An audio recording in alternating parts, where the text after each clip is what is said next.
Hello, welcome back to another episode of the Infinite Podcast. For some reason, I have lost all of the comments, so I can't see any of you amazing people in there in the chat, but shout out to all of you guys who are with us today. Really appreciate every single one of you out there supporting us.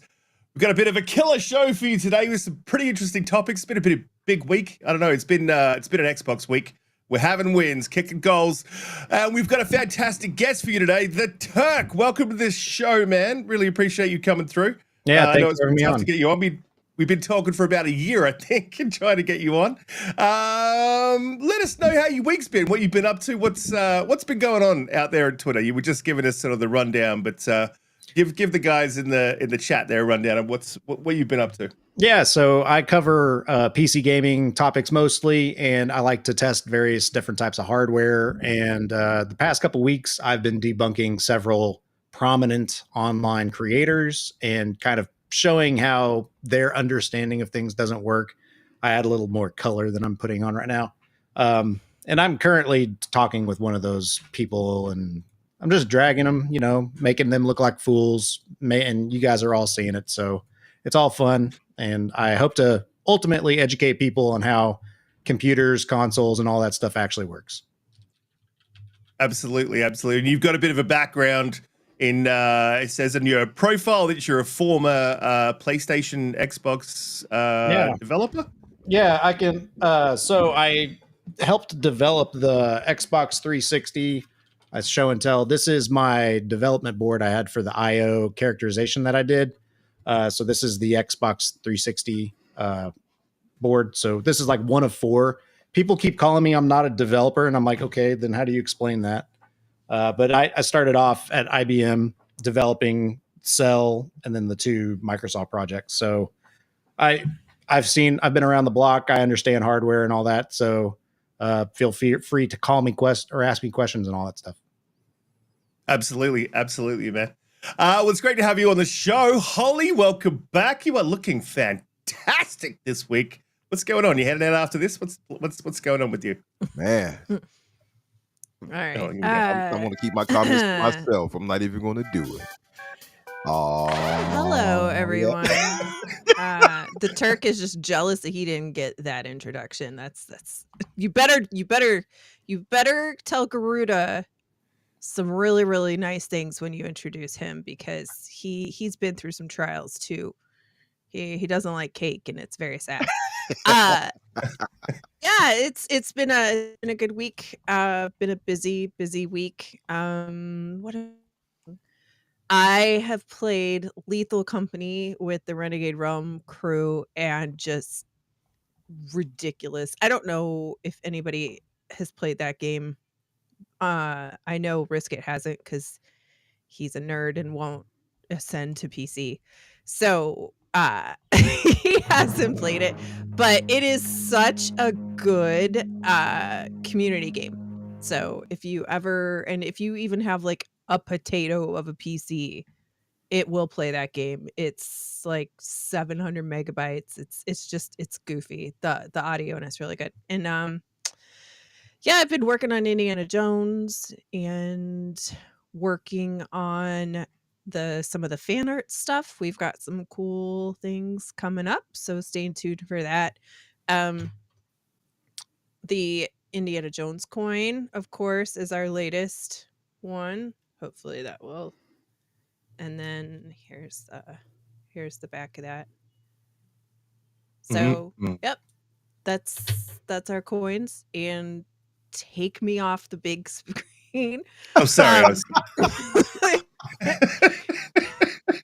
They like to do that and screw with me a lot. And yeah, that's kind of it. Excited for the show this upcoming week. So I love Doom. I really am like super excited for the Dark Ages, and that's just I can't wait for that one. That's really exciting. That is my game of the year, except for Judas. So, or at least my most anticipated. So we'll see. Yeah, but yeah, I'm not a massive fan, but I think I may swing around with Doom Dark Ages. I don't know. I didn't really get down with the feel of it for some reason. I just didn't, and it might be a thing with me in Bethesda games. I just don't gel with the way that I play, and I'm more of a COD guy. So I'm looking forward to seeing what they've changed mechanically. I mean, you can roll your eyes, but you've never been above me on the leaderboard. Umbra, welcome back. How's your week been? What have you been up to? Ollie's got skill issues. Yeah, I mean, I figured that. Well, she makes up for it in visuals and her aesthetics, right? But she just doesn't have the skill necessary. I was going to say, Riskit, you missed it. Okay, you got her. Got her. Garuda, you look hilarious coming through the wall, like the thing back there. So, oh no, man, it's been a good week. Had a great conversation on Boom's podcast this past Tuesday, of course, on the Fix. Me and Danny held it down.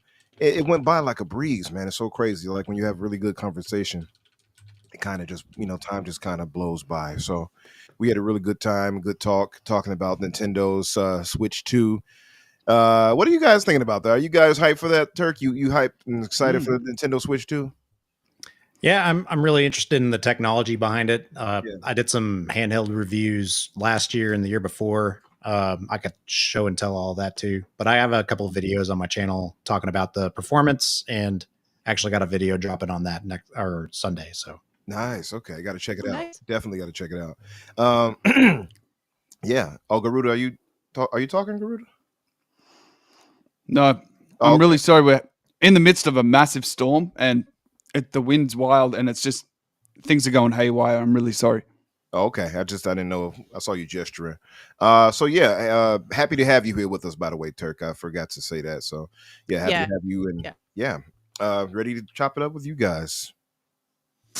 Absolutely. And Garuda, I'm having a few technical issues, so I'm probably going to have to boot a reload. So Garuda, welcome back. How's your week been? What have you been up to? How's things? And I'll be right back after these messages. Yeah, I'm having some technical issues at the moment too. I apologize if anything goes a bit haywire on your end. As a really large storm, a little bit concerning actually right now. So yeah, we've been like that for the last few days. Very strange. Yeah, Terk, welcome, brother. It's lovely to meet you. It's lovely to have you here, mate. Yeah, I've just been playing Metaphor Refantasio still. It's the only game I am playing because it requires your full undivided attention. It's such a long game that if you don't just bunker down and get it done, you won't get it done. So I play the games, rather slowly. I like to sort of, do everything that can be done in a game that I'm really enjoying. And I think I've got like 90 something hours on my playthrough.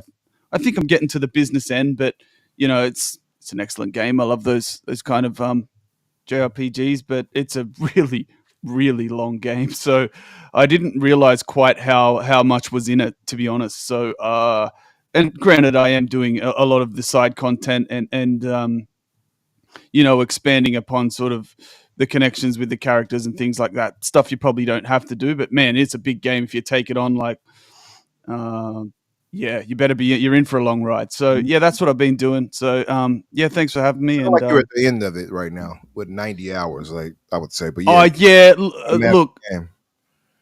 look, I think some of those hours are sort of fluffed a bit. Like I might sit the controller down and leave it if something's going on with my daughter. So there could be 10 or 20 hours extra there that I haven't actually played. But so I'm getting to the business end though. When you look at the calendar, there's not too many days left on the in-game calendar.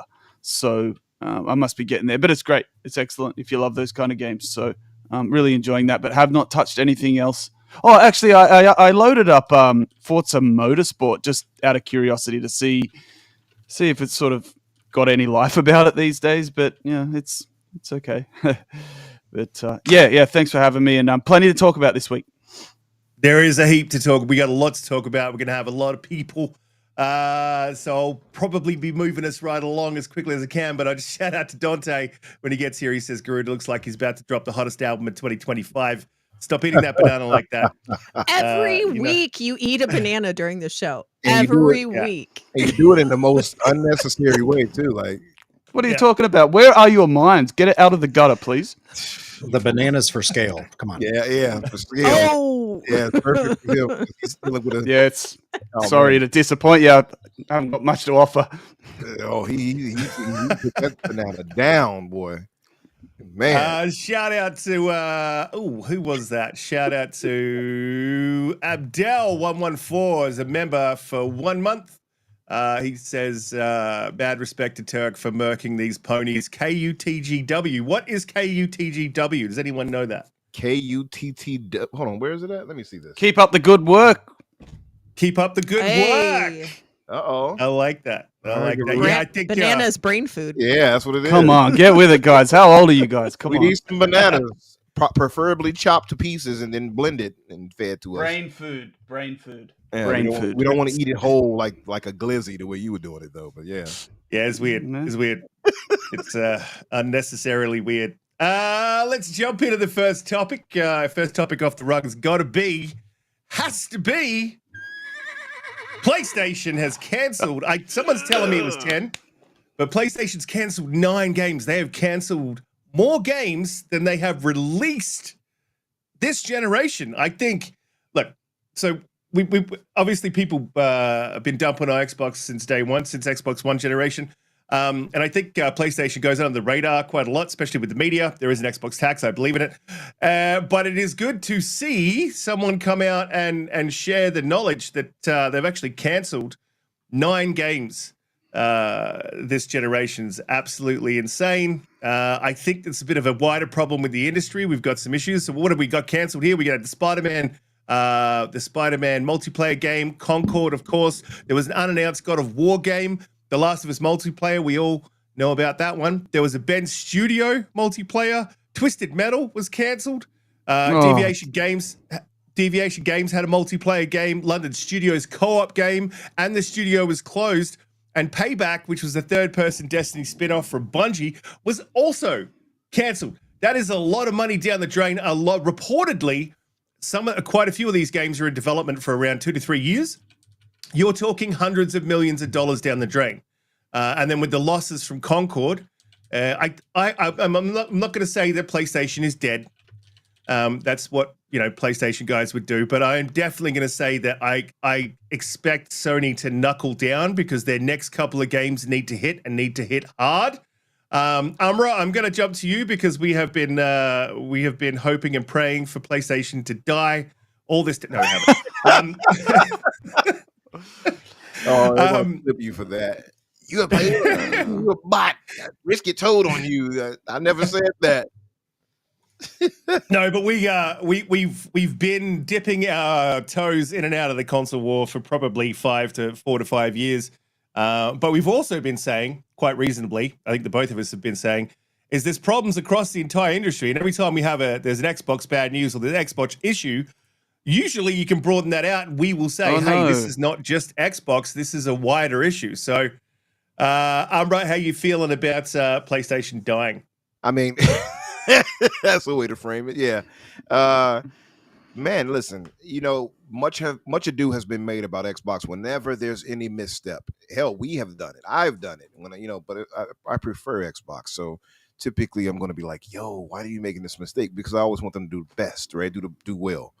So, the press or, the media, they jump on Xbox and they're pretty relentless, or at least they used to be, I think, until people started really calling them out. So I think they kind of temper more of what they say nowadays, probably because they don't want rabid fanboys to attack them. But still, the message got through. Much ado have been made about Xbox and the mistakes they make, and and saying, hey, this is it for Xbox. Oh, they mishandled this. They don't know how to handle. They don't know how to handle studios. Right? It's mismanagement. I have yet to see. What's up, Cole? I have yet to see any mismanagement to the level of 9 games canceled in a year for Xbox. That's pretty crazy. Now, this is on top of studio closures and things like that too. I mean, I know PlayStation is making a Layoffs? pretty penny and layoffs and all of that, right? And if this was Xbox doing this, and I hate to be like, well, if this was Xbox, but it's true. If in this case, if this was Xbox in this predicament where they were canceling all these games in 1 year like this, tens of millions, probably hundreds of millions right here in development, right? I mean, talking about Concord, the biggest flop of all time in gaming. It sounds insane to say, but it is, right? That's what, roughly 200 to 400 million that was rumored to be. I know, I think Moriarty came out saying it was 200 plus million, if I'm not mistaken. So that's at least 200 million right there, at the very least, of losses. Then you have the Last of Us multiplayer, which had been worked on for what, with the better part of 5 years, I believe.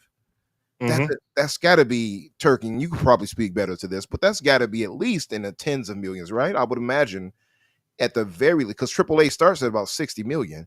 The Last of Us had been worked on for the better part of 5 years, that multiplayer. That's got to be what, 60, 70 million, maybe 80 million, maybe more down the drain right there. Oh, that's got to be more. That's you're probably talking about 100 mil, but yeah. Then you got Spider-Man 2, which you know is a pretty penny, especially for the licensing. I would imagine The Last of Us, Spider-Man 2, and obviously Concord that we know of. Crazy loss. See, Beer Baron is saying 400. I've been hearing conflicting things on it. I don't know which is which with it, but let's just say 200 to 400 million. How about that? And we wherever it meets in the end. And so all this right here, Twisted Metal, Ben's game they were doing, the game from Blue Point, the God of War game, live service game, which we didn't know about. All these Deviation that also got closed down, by the way. Payback from the Destiny spinoff from Bungie. That's crazy. That's I mean, I don't want to sound silly saying it, but that's got to be close to $1 billion in losses, just counting Concord with that. If Microsoft had that, even with the crazy war chest they had, everybody would have been saying this is the end for Xbox right here. So you got to speak to how there's been a crazy mismanagement on the Sony side here when it comes to this. And I would say Jim Ryan, this was his vision. Here he is. You know, he is. This was Jim's Keep going. vision here. Yeah, this was Jim's vision right here. This was his thing. And this is why I know in my heart of hearts, Jim did not just retire. They retired him. And you know what I mean? And there it is. There it is. The word of the day. What did we say? Sorry, keep going. So yeah, they retired that man. The little cookies they gave away, that didn't change anybody's mind. So I think we all knew that man was fired. And it only makes sense when you see certain other moves they made, how they got rid of I forgot her name right now. But was it Amy? I forgot her name. Yes. Yeah, the way they got rid Hennig. of her. Is it? Yeah, Amy Hennig. Thank you. The way they got rid of Amy Hennig. And I thought all of that was unceremonious. And the same thing felt the same with Jim Ryan. After all of that with the FTC and all of that battle, all of a sudden, I'm just retiring. Nah. And then you see these moves and you see all these losses and it starts to make sense. And it's like, yeah, they got rid of you. They don't just cancel all these games. Remember, the whole initiative was, we got 12 live service. We all know most live service games fail. So it seemed silly to begin with, even when we heard it. This is why I said it in the chat a while ago, and I've been saying this for a long time. I think Fair Games is also going to fall too, unfortunately. Our PlayStation guys, and I'm not saying this for any PlayStation guy hearing this to be some bot, a wayward bot. Connie Booth.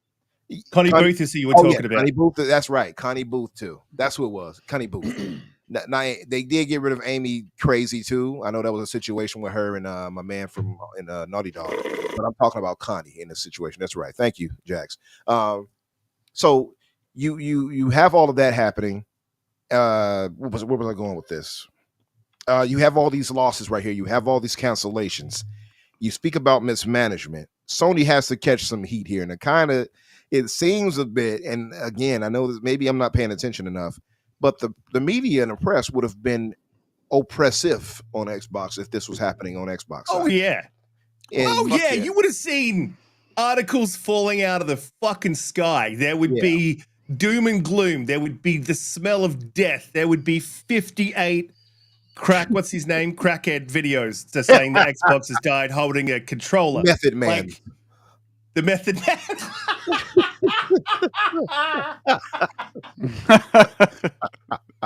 He's not wrong though. We would have seen that video. Oh yeah. Seeing him with the goofy face. Can you want to with a thumbnail like this? Yeah. Yeah. Thumbnail. We would have seen all that. I'll wrap it up here just to say it's like I don't think Sony is in danger of going under. I don't want that to sound like this, but it's a contrast of how the media treats Sony when it comes to terrible news like this and mismanagement, which speaks to clear mismanagement. In my opinion, I would say this is mismanagement versus, or at least I guess, or decision making, right? Even if it's just not mismanagement, just decision making up top. I don't know what got over them or Jim Ryan or whoever to say, yeah, we need 12 live service games when PlayStation gamers they don't want that for their first party. I don't know what made them think that. So I think this is just bearing the terrible fruit, unfortunately. I know what made them think that. Jim Ryan. Jim Ryan saw dollar signs and he jumped on the bandwagon.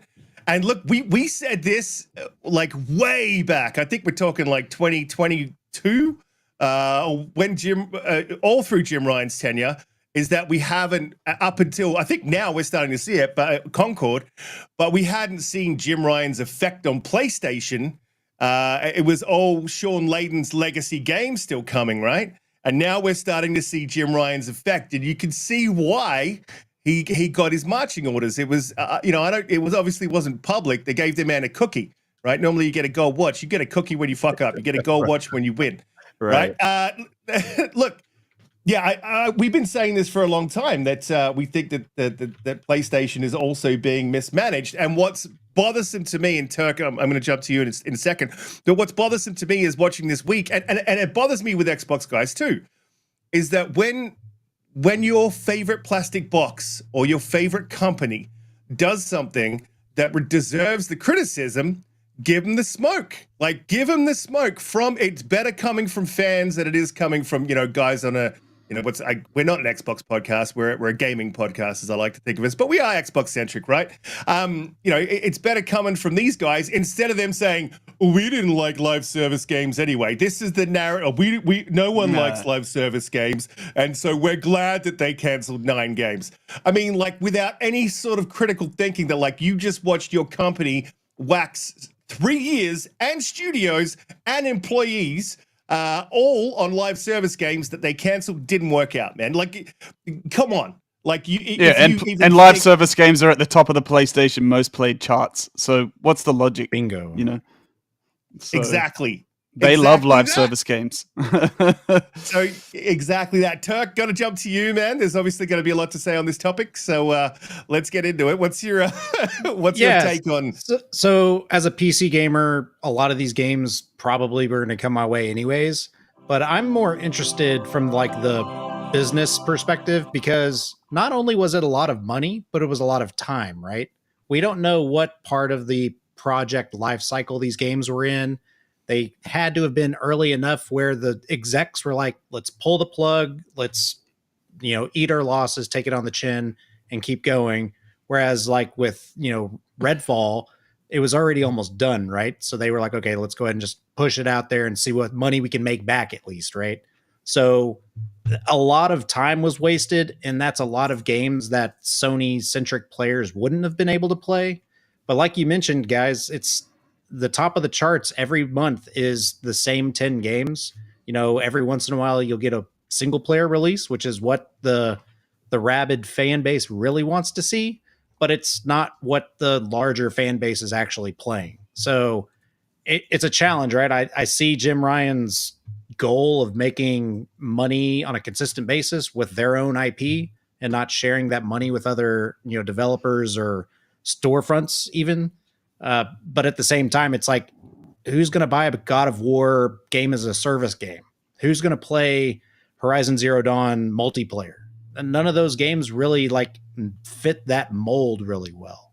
So that's why I think Helldivers is a really positive, not merchandise, but a good IP for them to continue to embrace and enhance. Yeah. Listen, that's a good point. Just let's dive into that a little bit deeper.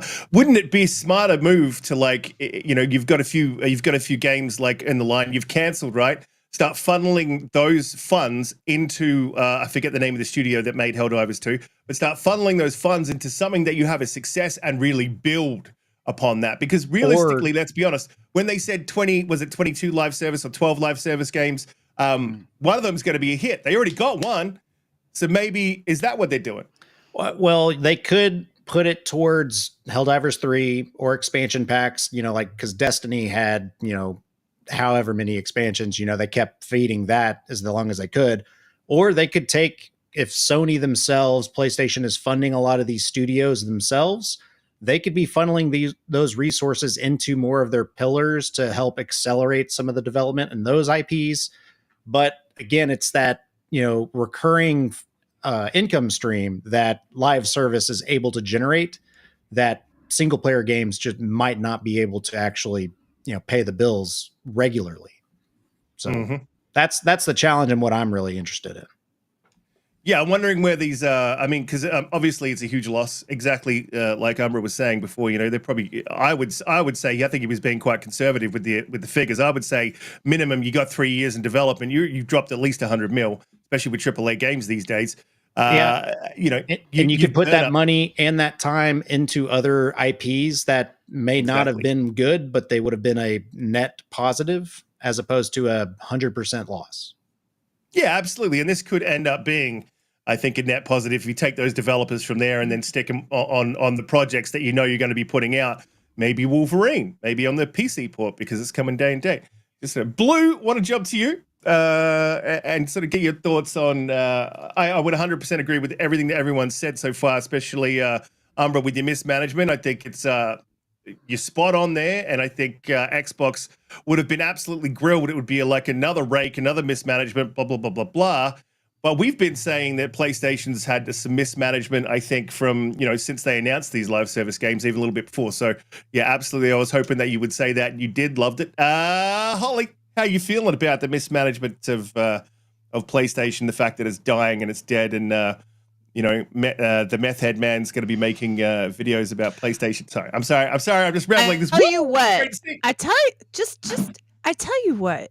If he, after asking for all this money from these people, if he doesn't make every thumbnail with a big fat ass smile with his brand new beautiful grill holding that, like, it's a disservice. You need to show the people the money, right?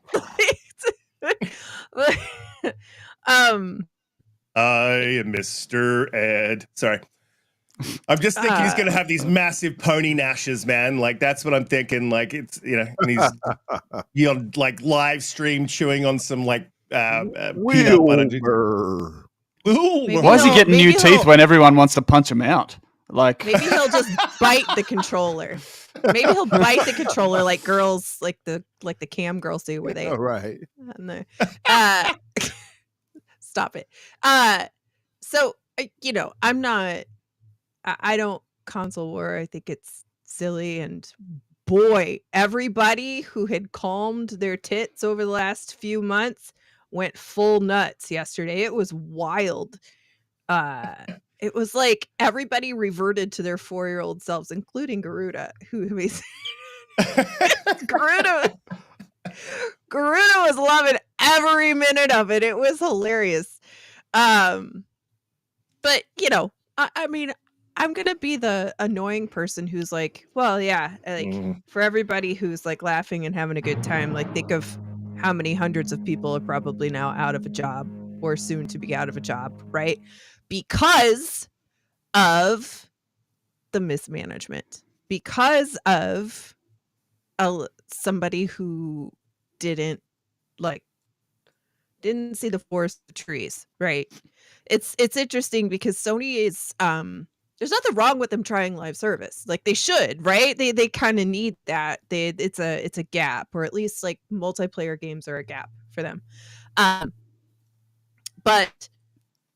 dang, what they picked just apparently wasn't it. And you don't know if they had other projects going at the same time that weren't these gas games. So that's the next question, right? Like, how far are they out now? Did they have something else in development along the time to kind of supplement? Or are they all just back to zero? And what do we go from here? That's one of my biggest questions. I guess we'll find out. And also, while they do have that gap, even if it's shorter than we think it's going to be, the money hatting is going to be it's going to be through the roof. And the remasters. So, anyway, but these Sony guys have got to be down pretty bad, even if they're not saying it. And even though this is a primarily Xbox house, and I do have a PlayStation, and I pull it out to play certain games, I And a want to PSVR. I have the PSVR too. Yes, I want to let every Sony Have you guy taken it out of the know- box? I have not. Shut up. I want to let everybody know that even though this is an Xbox house, that the stables are open and it's okay. And I have a. Do you Is it a horse see? pinata? It's a llama. Wreath for the dead games that Oh. is in the shape of a horse Oh, wow. for the burial of these poor games. No, That's I Dreamcast guy. I actually ordered this before, and it's very just real random that it came today. And I was like, well, that's a great bit, right? See, it's a horse. It's a horse. It's a pony. No, I like. I don't like. I think it's unfortunate, right? Like everybody wants new games. I don't care. They're gonna be hurting real bad for some high quality multiplayer stuff, and that's a shame. Except for Call of Duty, I don't care what people say. Call of Duty has a lot of problems, but it's really good. Mhm. You should play it. 100%. But I'm gonna look. I would normally take your tact and be like, it's terrible that we're not getting these games. But I am sorry. Yesterday was absolute fire. It was so much fun. I didn't even go half as hard as I wanted to. I was just like, I'm just gonna drop a couple little things. I'm gonna leave that alone. But like, I loved seeing the community rise up against the pony army and attack them. It was fantastic. It's really so good. it's super. It's kind of like like when you look back on presidents, 10, 20 years after their presidency, you have a better feel for like how they actually did, because you don't really know in the time, right? You kind of have to have an aggregate of before, after, all that stuff. And I think we have learned very, very quickly how Jim Ryan wasn't the guy for Sony in that period. And it's not a great legacy. But no one wanted to hear that, right? Because they said he was making so much money and the console sales. But if you had half an idea, you could. It's because of the legacy that he walked to. He already had a That's great right. system. He'd already had somebody build up the system, build up the games, have all of that stuff in place. It was when he came in, it was still leading, right? It takes a couple of years to kind of like see the vision. Sean Layden's see seat the was still fruits of warm. The next person, right? Yeah, absolutely. Yep, and Jim Ryan came in sniffing that seat, and it didn't go well for him. Oh. I mean, I'm sorry. Of Sean Layden for sure at first, Absolutely, and then his vision, 110%, and that's what got him fired. Terk? Yeah, I mean, his vision's live service, and we've watched that fail unequivocally. Look, I'm going to say something that PlayStation said they did not say whether the cancellations would lead to layoffs, but we can assume that it would, which is the sad part of this, and I don't celebrate that. I usually would be saying this, but it's still a little bit. It's a little bit. It feels a little bit like we told you so. So a spokesperson for PlayStation tells the Bloomberg company is working with Bend and Bluepoint to determine their next projects. Greenlight that bloody biker game again. Greenlight that. That was great. Days like Gone? I like Days that. Gone, yeah. Yeah, Days Gone was People like it wanted was. one. Mhm. Yeah. Oh God! Again, Imagine like, that director guy. Oh man. Oh, I know. And the I sequel, know he's going through it right now. I know Oh, he is. he Yeah. is. So And the so if they sequel do, would- Hopefully, yeah. So sequel if they is do, always better. if So- they do decide to go back and do Days Gone, right? Though I'm hoping they have a lot of pre-production stuff already made, and it's an existing IP, so they're not having to reinvent the wheel. But like whatever amount of time they spent on that last game, they just threw it in the trash, and now they're having to restart. So it's definitely going to be challenging. And again, unless they have a lot of pre-production stuff done, assets already ready to go, it's a whole new dev cycle. I really hope they learned a lot more in the in between though, because they had tons of problems with that game, just performance issues and all kinds of things like that. So if Well, that's Days what I Gone, mean. you mean? That's what I'm Days saying is Gone. like the second one's obviously like performance wise, everything wise, they've already built the game from scratch. So they don't need to do that. Like Terk was saying, if they're not reinventing the wheel, they should be able to get that game quickly built. I would say, 3-4 years, max 4 years. And Holly's then right. They did have. put out that game. Yeah, but you're already there. You know what I mean? You're halfway there. You've got all the assets. You've got a lot done. So all you need to do is get that game out. Yeah, it doesn't need to be. But they a did get it reinvention. right? The PC version and the PS5 patch fixed up a lot of the issues. The game's Yeah. like it eventually come good. Yeah. The bigger hurdle, though, is as you create a sequel, you usually try to do a bigger and better job than just, rehashing the same thing with a different, storyline, coat of paint kind of thing. So, Not PlayStation. Spider-Man Well- 2, God of War, Ragnarok, like they're all just the same game reskinned to me, but me as a PC player, I don't play those games. So I see your Me point. either. But again, Yeah. it's like when Doom Eternal went into or is going into Dark Ages, right? They're changing their whole engine. Even if it is effectively the same core mechanics, they are not reinventing the wheel. They are starting from scratch almost. So keep that in mind. Mhm. I mean, I get that, but what I'm saying is they don't need to do that. And then now they're sort of in an emergency situation where they've waxed out 3 years or 2 years, so it's time for them to jump on, to like, all right, cool. What does everyone want? Everyone wants another Days Gone. Let's not make it bigger, because that's the thing they did do with Ragnarok. They bloated it. Let's not do that. Let's just put out a good 30-hour experience. Days Gone, the original one, was already big enough. Let's maybe even cut it down a little bit and condense, the side quests and everything into a smaller area. Anyway, got to get to Garuda because I know he had an absolute ball these last couple of days. So how a big smile on his face. So how you feeling about this PlayStation? He's rubbing his hands together. All right, here we go. What's up? well, yesterday was such a guilty pleasure. Now, you guys know, most of you guys know, I don't even own a console. I'm a PC gamer, have been for almost 2 years, but I'm still an Xbox guy at heart. And the fan base has been kicked to the curb and beat down repeatedly over the last 2 or 3 years since the whole multi-platform strategy happened. And it's been really sad to see. And some of it's been just silly, but console wars are silly. But as far as from an entertainment standpoint, oh, it's fantastic, because I don't hate PlayStation, right? I don't like anything they do, and I don't see the point in owning one. Like, if you own one, like, why? What does it do but aside from collect dust? But I don't hate the brand. I want them to stay around. I just wish they would get back to what made them great, which was a long, long time ago now. But I do not like the fan base whatsoever. They have the most toxic, pathetic, putrid, stinking, delusional fan base out of any form of media across anything, sport, media, whatever, in the world. So I'm not above dropping the boot into a wounded pony. I will kick them when they're down, because they are putridly toxic. And so it was really heartening and emboldening to see the Xbox fan base, who I thought was pretty much dead, rise from the grave and just obliterate them yesterday. Oh man, it was hilarious. People who I thought were just pretty much done with it and had their hands washed with it. It was a battle for the ages. It was a blast from the past, really, honestly, and I felt guilty.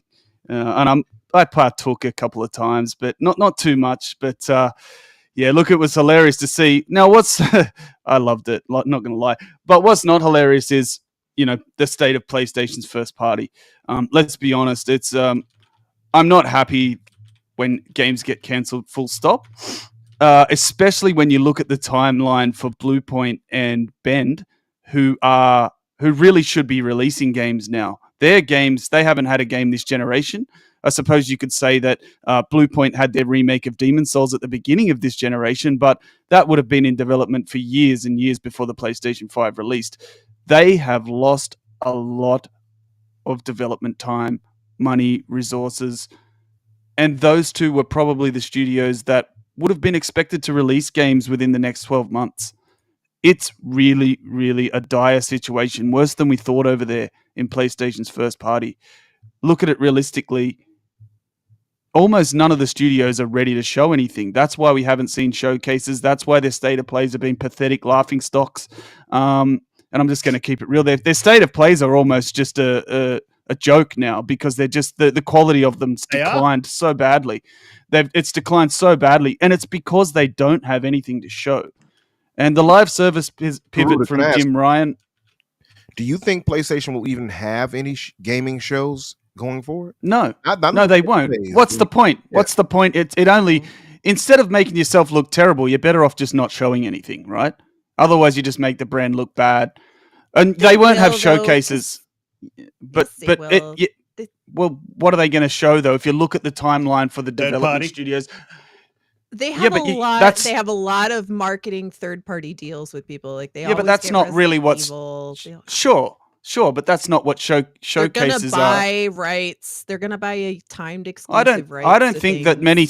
Well, there will be, but there won't be as many as there have been previously, and a lot of publishers have openly said as much. So you won't have Square Enix jumping on board with them. You won't have a bunch of that stuff anymore because they need to be multi-platform to make money. Like the industry's in a real crossroads. Well, but timed exclusives are very much a thing, right? Like we know that they would for sure. Like most people will still do those.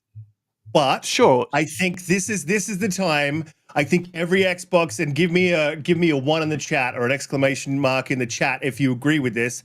This is the time for Xbox to step on the neck and be ruthless.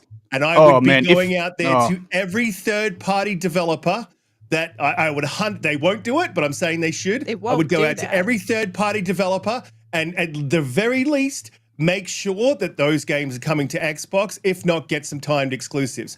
I would 100% Xbox if I was them. I would be like, we got them on the ropes. Let's go step on the neck and see what we can do. Holly hit on the head, also goes to. They sadly won't. Holly said it right. They won't. They won't. Holly was like, yeah, they won't. They won't though. That's the problem. But I do think that given what they've got coming this year, Xbox, they definitely have the opportunity to at least push the envelope a bit more than they have with their previous releases. We didn't see a lot of Indiana Jones marketing. Maybe we start to see more Avowed. Maybe we see a little more Fable. Yeah. I definitely think Xbox can play it safe more, but still like put the pressure on them and be like, oh yeah, we're releasing games. Exactly. Exactly what you just said is the reason why Xbox doesn't really have to do much, because the overwhelming glut of content that they have coming, especially when their direct competitor in the console space has absolutely nothing, that speaks for itself, right? And that's where it's going to reach a boiling point. Their content's crazy, man. What is this quote-unquote pressure, though, that they're ever going to be putting on Sony again? Because they are going to port every game they make to Sony.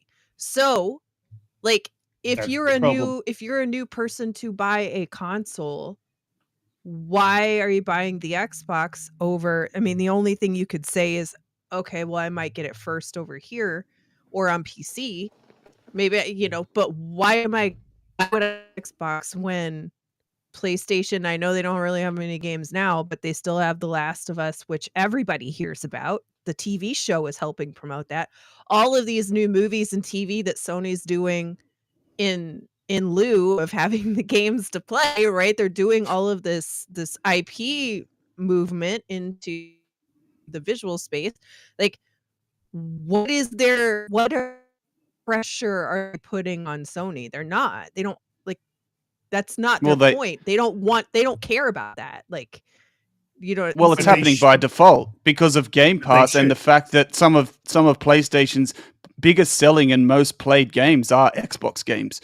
So the pressure that they're applying to Sony is the reason why they've fumbled the way they have, because PlayStation needed this live service income, because it's well documented that these third-person action adventure cinematic games, the budgets were ballooning to a point where they were no longer sustainable, or at least it wasn't going to see growth in the way it did in the past, because the return on investment wasn't there as much. So what it is Jim Ryan needed to pivot to live service. There's no question. He just didn't need to pivot as heavily as what he did, right? Once I saw the guy holding the controller like a black snake, I knew he shouldn't be making decisions around gaming, right? Upside down control, like, what's this?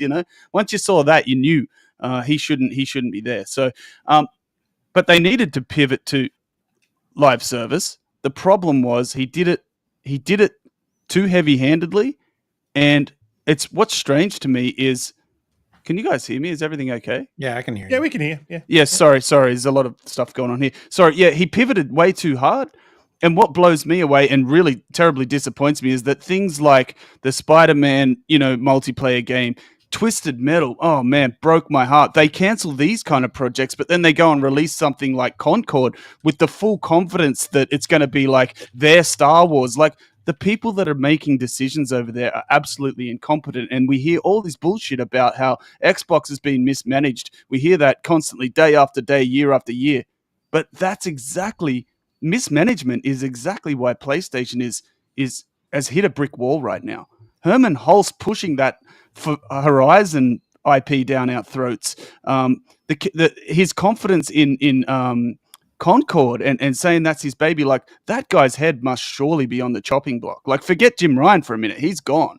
This is his mess, but Herman Hulst is not doing a very good job of cleaning it up, right? I thought the next press we were going to see was that he's stepping down or something like that. I think it's imminent that he is going to be the next, Sean Layden's sort of Jim Ryan ushering out the door. He has to be gone. Yeah. Because a lot of this can be placed directly at his feet. He's vouched for some of these major flops, these terrible decisions. Concord was the next big thing. This is my baby. Yeah. And that's what I was saying. Like, this is going to be our Star Wars. Apparently, behind the scenes, you could not say anything negative about that game to Herman Hulst. Otherwise, he would put that down. And so this is the thing. When you have and this happens throughout all companies, and believe me, I see it daily in my work, is when you have the people up top not listening to the people on the ground, you end up with issues that the people on the ground will resolve for you if you listen. You need a company that listens to those people on the ground, because they know what they're doing. They know what they're playing. They know what they're making. I've got to get to some of these super chats, and we'll probably keep coming back. We'll come back a little bit to this fun because it's fun. I want to go back to the pressure thing whenever we can. Hell yeah. Absolutely. Yeah, let's boot some ponies. We'll circle back to it. Sith Lord with the $2 super chat. Shout out to Sith Lord. He is a fantastic supporter of the show every week, shouting us out on Twitter. So really appreciate you, man. And hopefully your op went well and everything went good for your dialysis and I think it was your shoulder. So hopefully that came out well. Shout out to you, man. He said, I was hoping to see Mag here. Hi, Umbra and Holly. Look, me and Mag play around a lot, but behind the scenes, me and Mag actually, we're good friends. So yeah, Mag is an absolute legend of a man. Mag is at the funeral right now for PlayStation. Yeah, he's crying in bed because he's a pony. And sorry, Mag. We love you, Mag.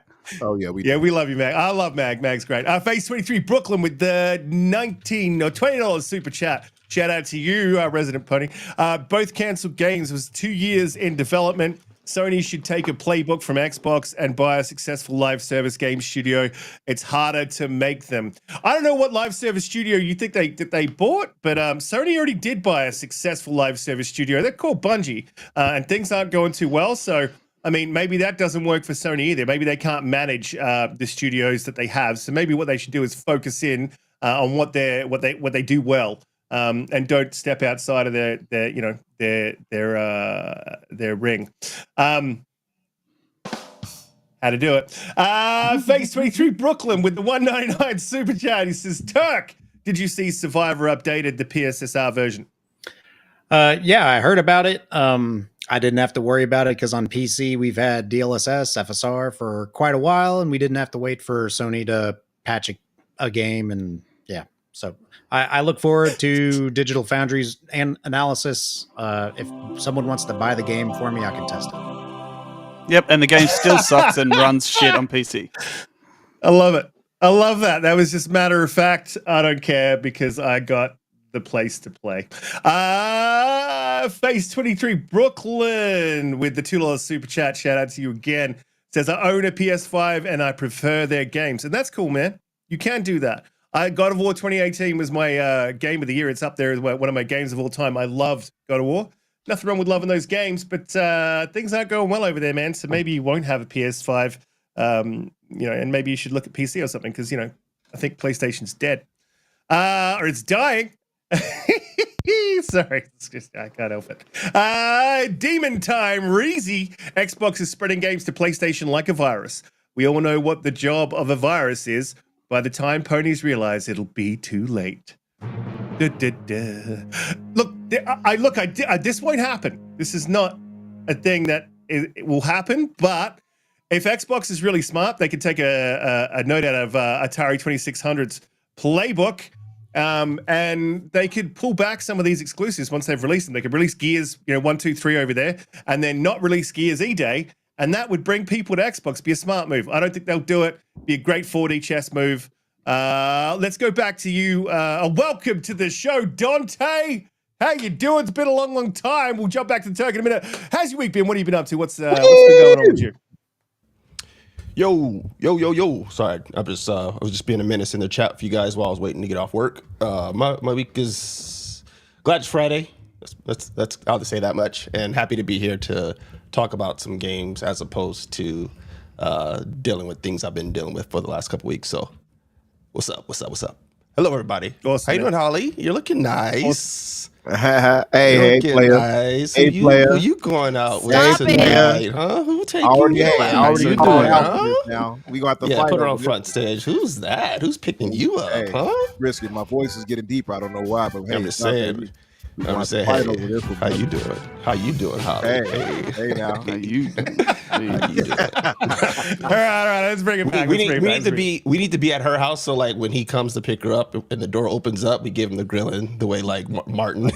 Yeah, bad boy style. Give him the bad boy style of grilling. Where are you taking her? What time you gonna have her I'm home? going back home, Huh? right?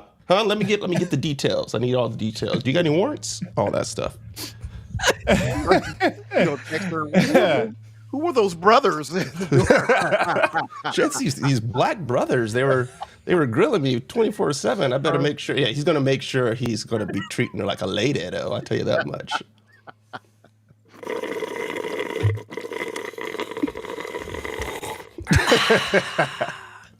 Look, we're gonna jump over to Terk.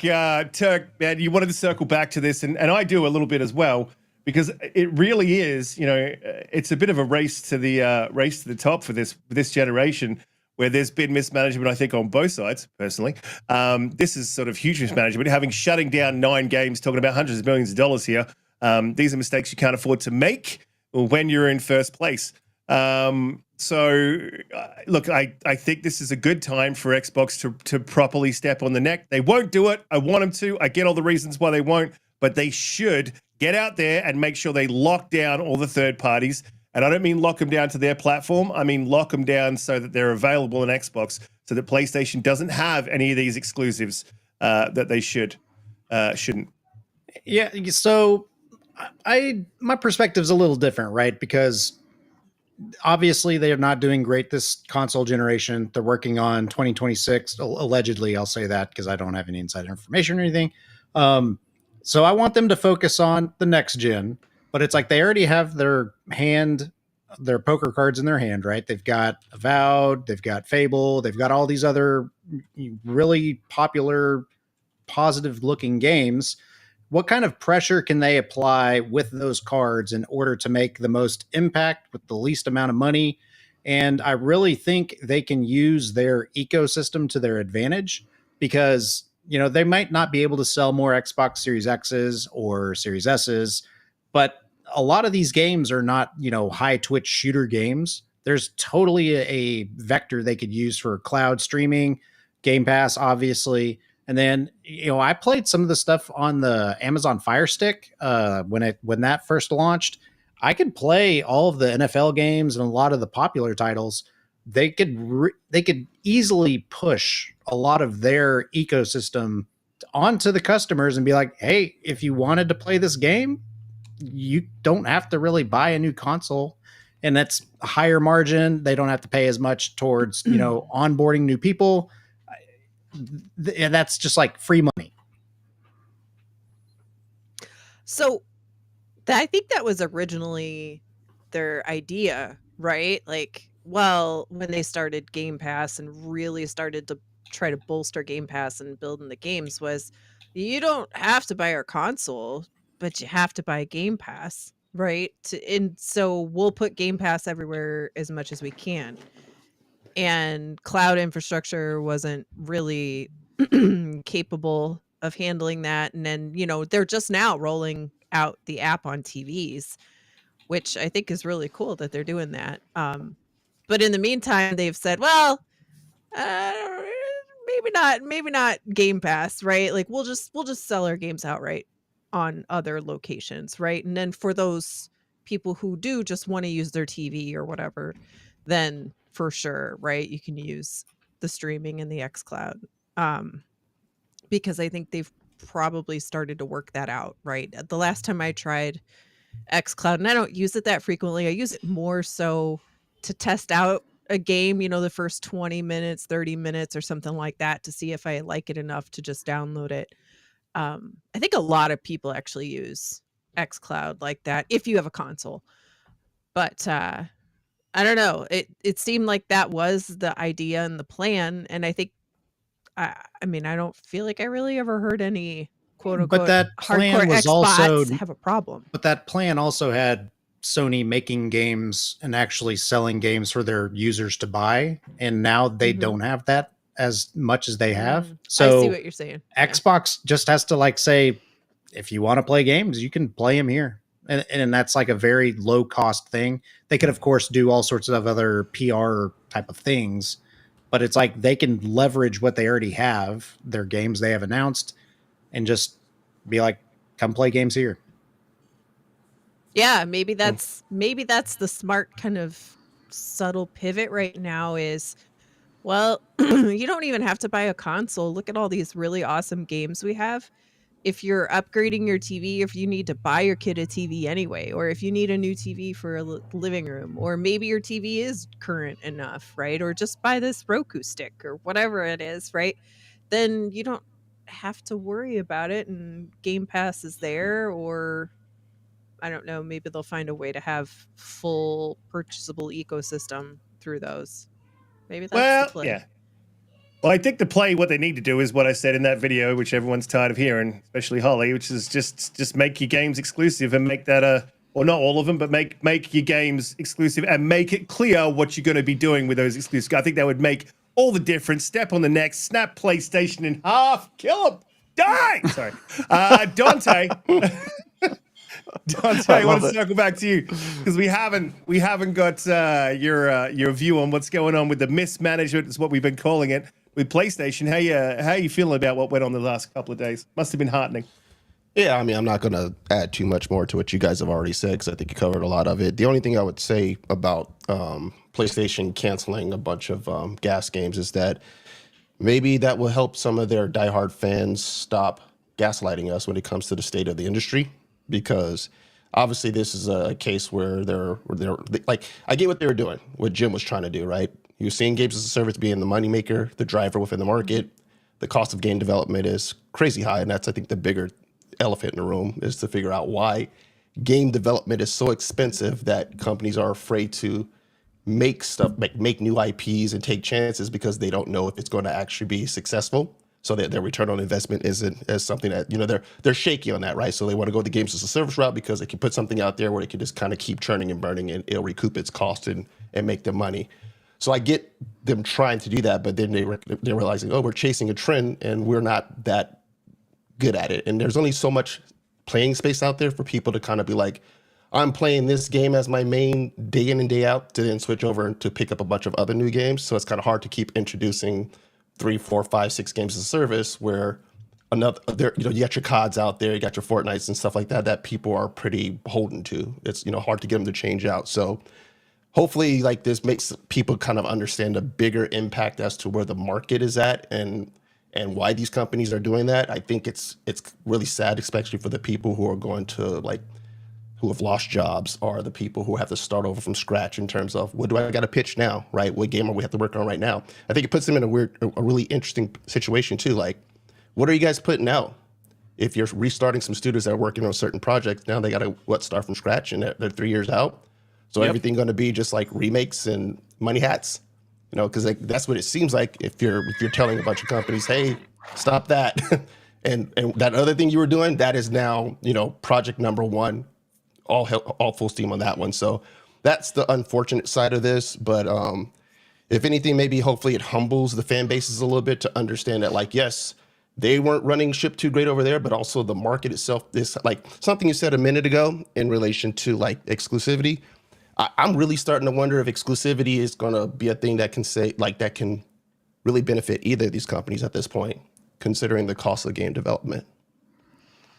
So Xbox is pivoting already. They're already saying, hey, we need to get the software in front of the hands of people who can buy it in as many places as possible, whether you're sub to Game Pass or you're playing on PC or you're playing on PlayStation.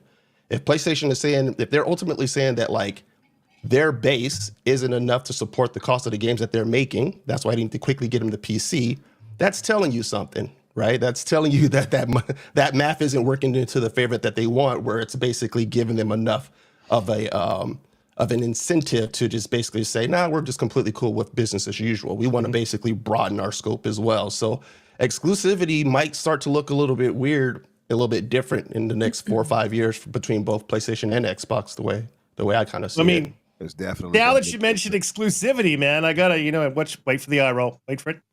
Now that you mentioned exclusivity, hold on now. Salutations, Angel.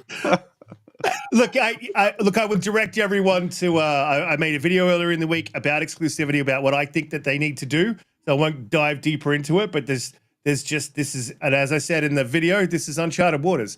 I can't tell if this is the right thing or the wrong thing to do realistically. But what I can say is all the metrics and historically, exclusivity has given value to a platform. So we'll see. We'll see. I could be completely wrong. I don't think I am. No, I mean, like exclusives, they matter, right? Like that's the thing. But I'm with Donte here. Is like that's about to change in a crazy way. I would say going forward next year for sure. I think they got to be smarter about it, right? They have to be smart about it. I just don't know how the fan base is going to react.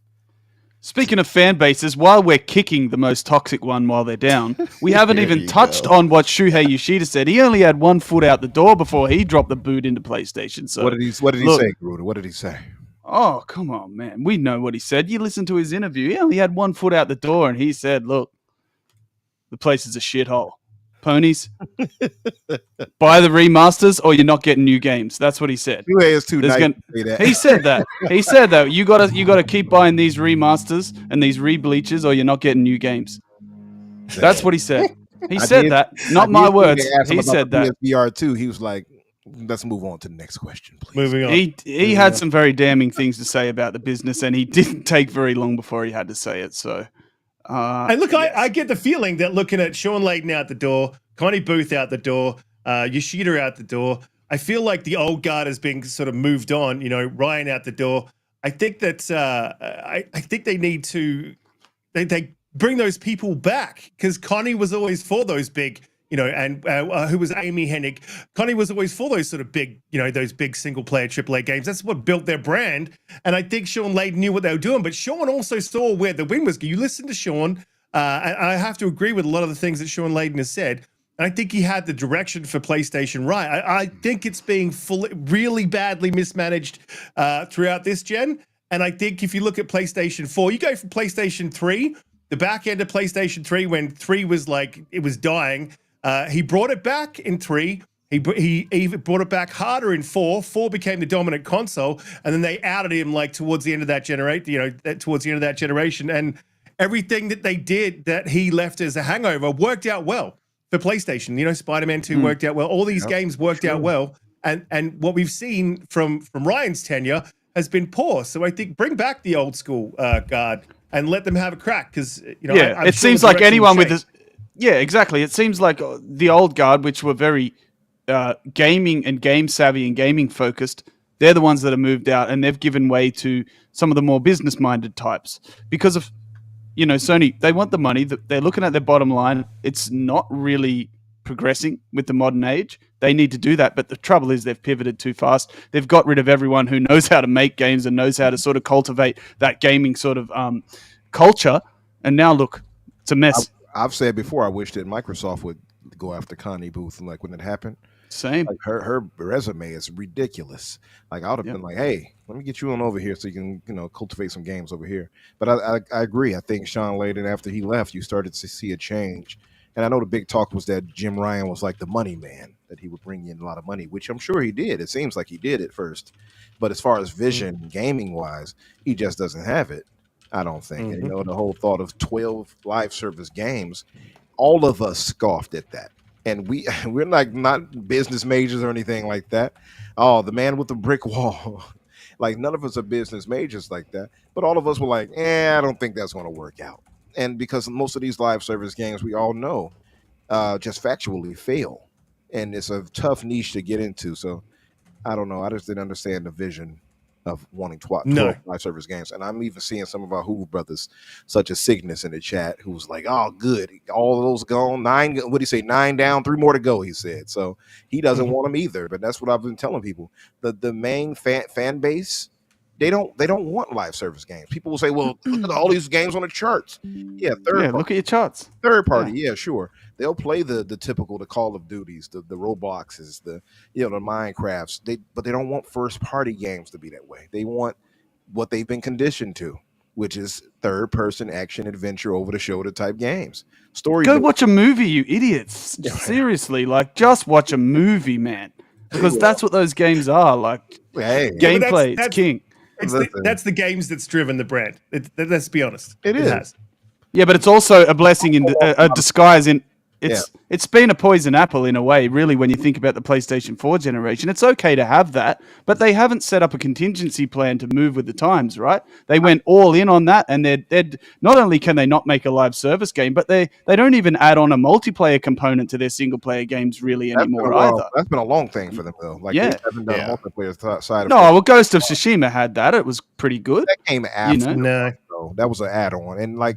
Even then, it's not the biggest thing they pushed. Yeah. I'm talking about stuff that would really capture people and bring them in. They don't really have that. Yeah, no, they don't. They kind of came to that learning that idea late. Microsoft was already there. Like, hey, we're going to have these with multiplayer sides on them, the Gears, the Halos. Sony didn't really have that. So, like, they came to that realization late, where Microsoft was typically, as they kind of are, ahead of the game when it comes to that. But also, too, I think Sony has lost a lot of diversity when it comes to their games. Even if you look at the third-person action adventure over-the-shoulder types, that's something they've conditioned their fan base to. But they've lost out on so much more diversity in portfolio. If you really look at what they put out there, look at the transition from PS3 games they had in IP to PS4. Dramatically different. Mm-hmm. It's just almost a single genre, with the exception of, say, Gran Turismo and maybe like a Ratchet and Clank here and there, which only sells like 1 or 2 million. It's all the same genre. It's a complete lack of, like you're saying, it's a complete lack of diversity. And what they needed to do was maybe have a couple of these in the background percolating while they continue to do what they were doing. But I mean, I think this has been damaging. I think both brands have damaged themselves through this generation unnecessarily. Yeah, and to go to, I was just about to say this, but I see somebody in the chat said it, Diego de los Rios. He said Astrobot will disagree. Yeah, that's one game, and that just happened. I'm talking about. Yeah, I was just about to say Astrobot. Maybe that can help change things for them, where they'll say, "Hey, let's invest back into our portfolio of other types of games." But sales would suggest otherwise. It's not the singular savior of diversity for them. It's one game. Yeah, and people gotta stop cherry picking, man. You gotta stop cherry picking on like one thing that's like that's not what they've been known for, right? They've always basically had at least 3 or 4 games that came out throughout the year that would be like must play games that their fans would clamor to, and that hasn't been the same for quite some time. So one popping off every now and then is not the way Sony is used to operating. So we got to at least keep things within context and be a little bit, correct about the situation. Albert, I see you talking about like, Gears multiplayer and Halo multiplayer, but like, hey, those games still exist, and they multiplayer for Halo still exists, and people still play it, And they're good. and it's unlike Concord, which people aren't playing, right? That game got shut down, so we gotta kind of keep things in context. Every game isn't going to be as big as COD or Fortnite, and that's completely fine. But they still exist, and that means they have some fan base that still sits there and play those games. So that's something they're that doing Sony well can't enough to really keep say the for some of servers. their games. Exactly, man. Let me put a bow on this topic. We've got to move on to the next topic. But before I boo. do, let me do this. You know how I know it's bad, guys? Do you know how I know it's bad? Is because there is at least 5 to 6 ponies in the chat defending PlayStation right now. And you wouldn't feel like you need to be here defending PlayStation right now if it wasn't bad.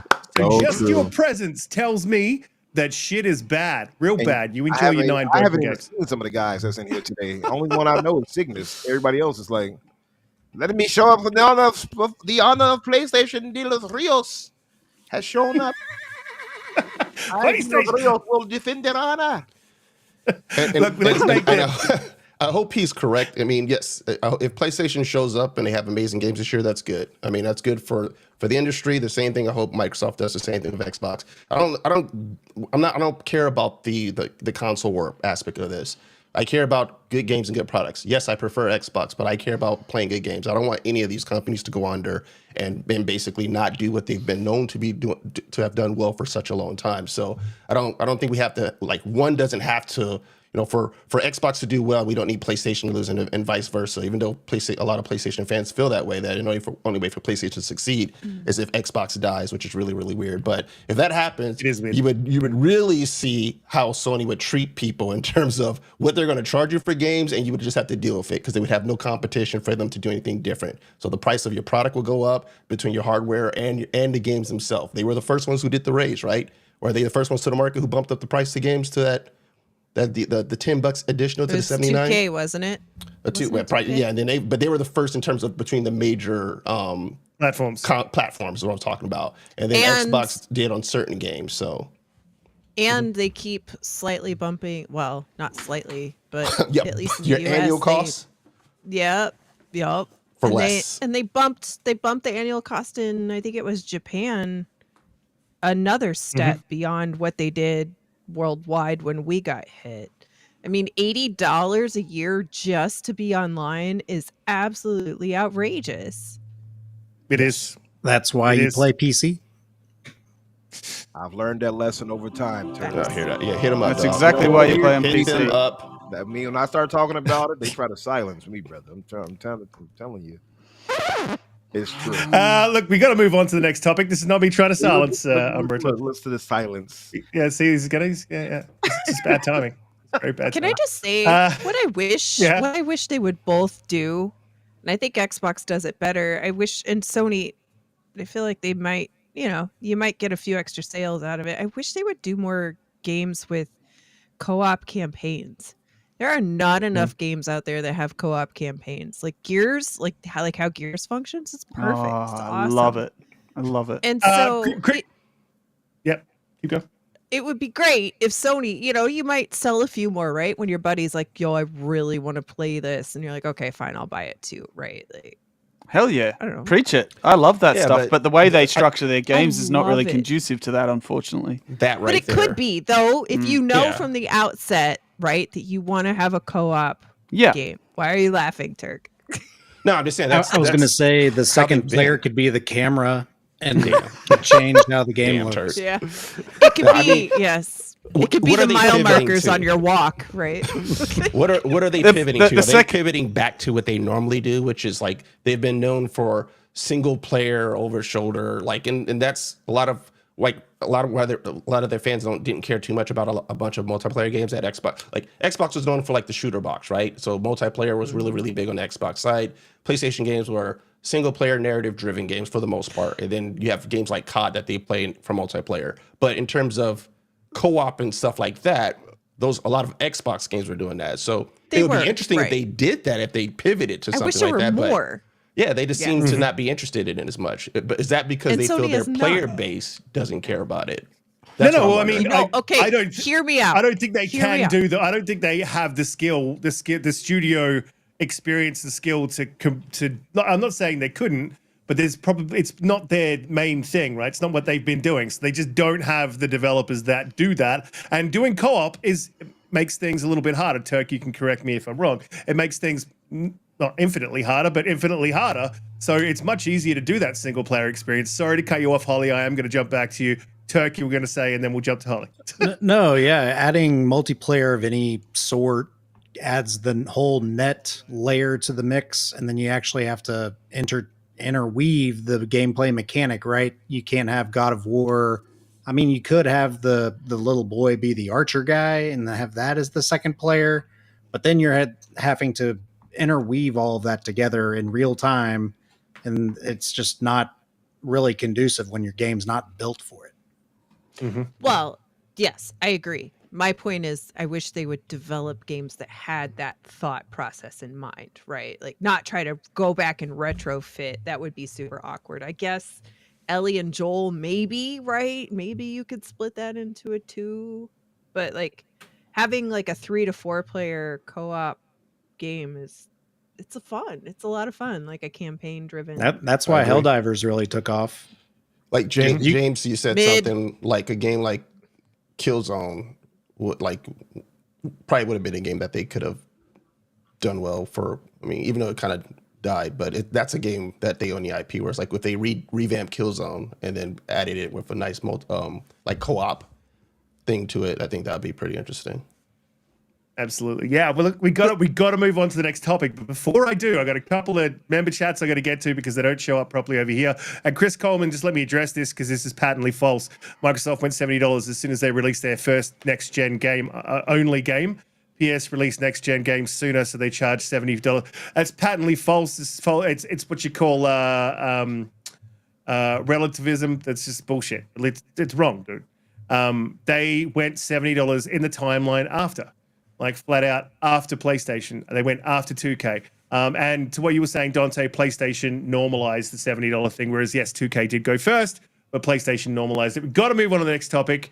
Before we do, guys, hit that like button, share us out. We go live Friday Friday, 8 p.m., 7 p.m. EST every Friday. Whatever. Just hit the subscribe button and then you'll know because it'll come up. Super chats to read out. We got Biff Rinaldi with the member 2 months. He says, how do you guys feel about Linus on Jimmy Fallon? I don't watch Jimmy Fallon, so but we'll talk about it on next. We'll talk about it on Xbox Party. William Briggs, member for 6 months. Member for 7 months, it says. It's got 2 members. More car videos, please risk it. They're always fun videos. I don't know, man.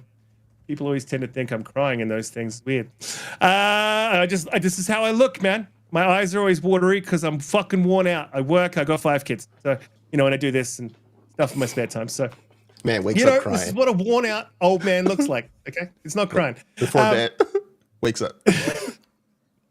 Sips coffee. So we got to move on to the next topic, which is.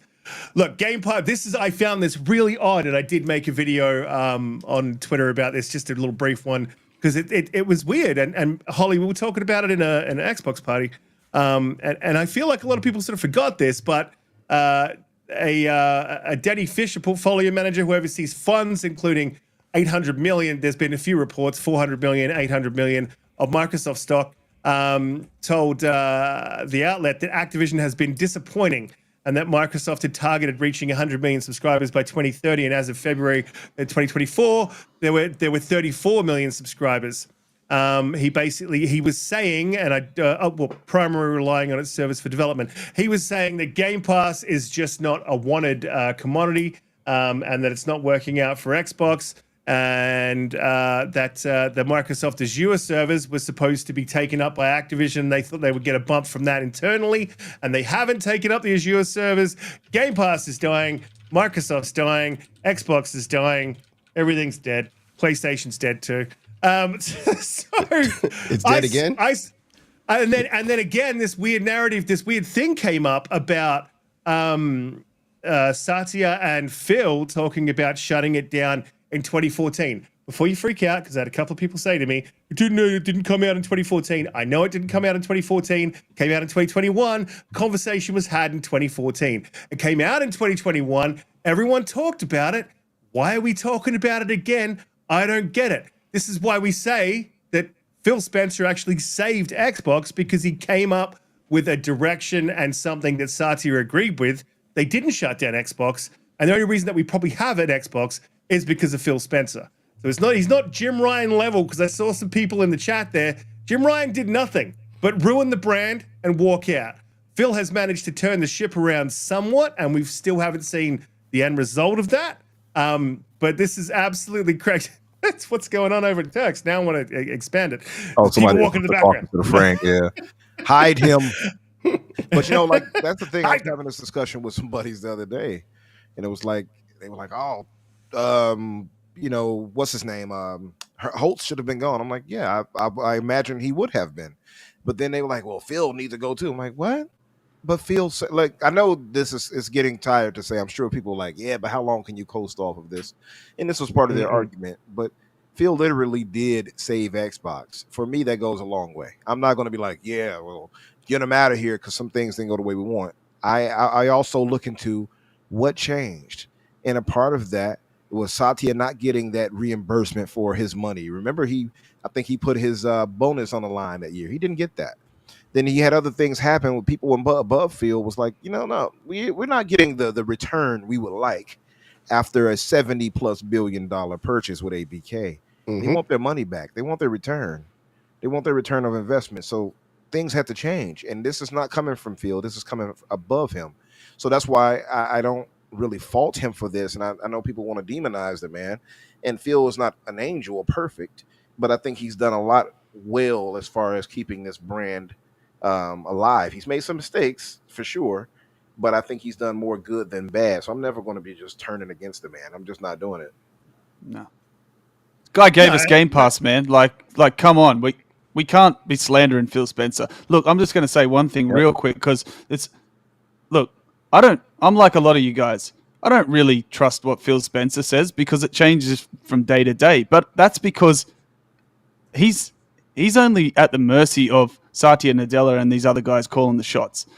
We all know Phil Spencer would love to see Xbox thriving in a different way, but he's at the beck and call of people much higher than him. So when I don't believe the guy is a liar or anything like that, but you have to understand what's going on behind the scenes. You only have to listen to Satya talk. Phil can't override Satya Nadella. So the guy gave us Game Pass. He saved the brand. Like, he's an actual gamer who is reviving franchises and buying IPs that we all love and that we are passionate about. Like, the guy is amazing for Xbox. So just calm down on that one.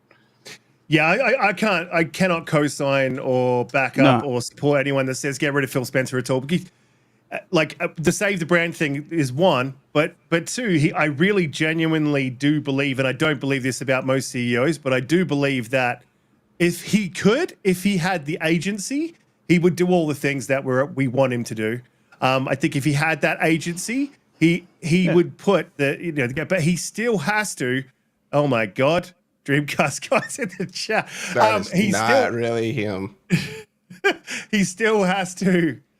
He still has to please, the investors, the shareholders, the board, Satya Nadella, you name it. He's got to look after those people as well, right? As well as please the gamers. I would always argue that if you are looking after, so I can't get this Dreamcast guy. If you were looking after, the brand, then you really should be looking after its customers. It should be customer first. It should be customer based. It's a content-driven brand that requires us to be here to play their games and put money into the ecosystem. And we need to feel safe in doing so. And I don't think Xbox has done that.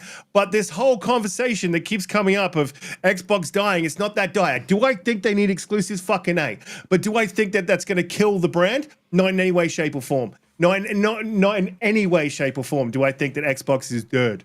When people say this, I mean, like, people throw this out like it's this huge insult, like, oh, Xbox is just becoming a third-party publisher and stuff. It's like, okay, I'm still able to play their games. I'm sub to Game Pass. If that still exists, if I can buy an Xbox or I can play it on PC, okay. What does that matter to me? That's just a bragging rights thing that console warriors are doing. So what is it? What is that? You say it as if like we're supposed to be like, oh man, damn, no, why are you publishing games in so many places? How does that impact you? Is what I'm wondering. The other thing a lot of people like to forget about is how much money Game Pass is actually bringing in. Even Yeah. if the number is like 20 million, average the cost per month, that's almost $250 million if I'm doing the math right. Yeah, $240 million. So it's like that's a game that PlayStation just dropped. Right. So and that's every month. So it's not a chump change, and a lot of people like to discredit it, but it's like, yeah, well, they wouldn't keep pushing it if it wasn't actually making them money. Yeah, it's literally people we want to fight the same battle, which is the console sales battle, which is okay. If that's what you're still living in, sure, have fun. PlayStation's number one, great. And they've canceled a bunch of games. So how do you feel about that? That they're number one, and yet a bunch of their studios aren't able to go ahead and put out products. Like, how do you feel about that? Are you cheering both sides of that? That's what I'm curious about. But in terms of games, if we get to play the games, and I don't care if Microsoft was putting games between PlayStation and Xbox or and PC. It doesn't impact me. I'm still going to be able to play these games. I'm sub to the service until that changes. Then that's when I will reassess, right? If they basically say, okay, well, we're not doing this service anymore, then I will reassess. But so far that it hasn't happened. So when they say that, I see that popping up in Twitter and in the chat, like, oh, they're a third-party publisher or whatever. It's like, well, they still exist, and I still benefit from it. So it's not a dig, in my opinion. I'm not for sure where they're going with this. Yeah, and like FARQ's trolling us. Sorry.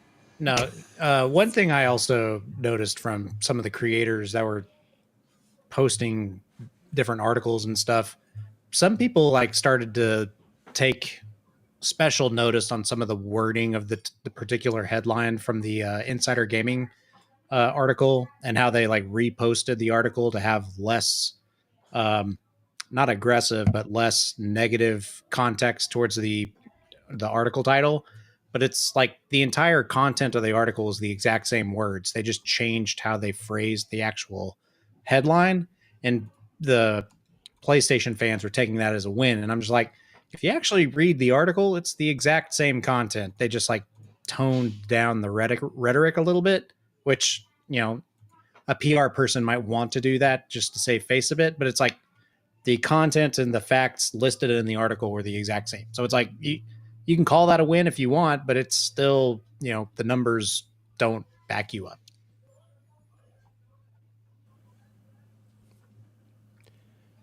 Yeah, Absolutely. Okay. Xbox He's action back. mode. He's back.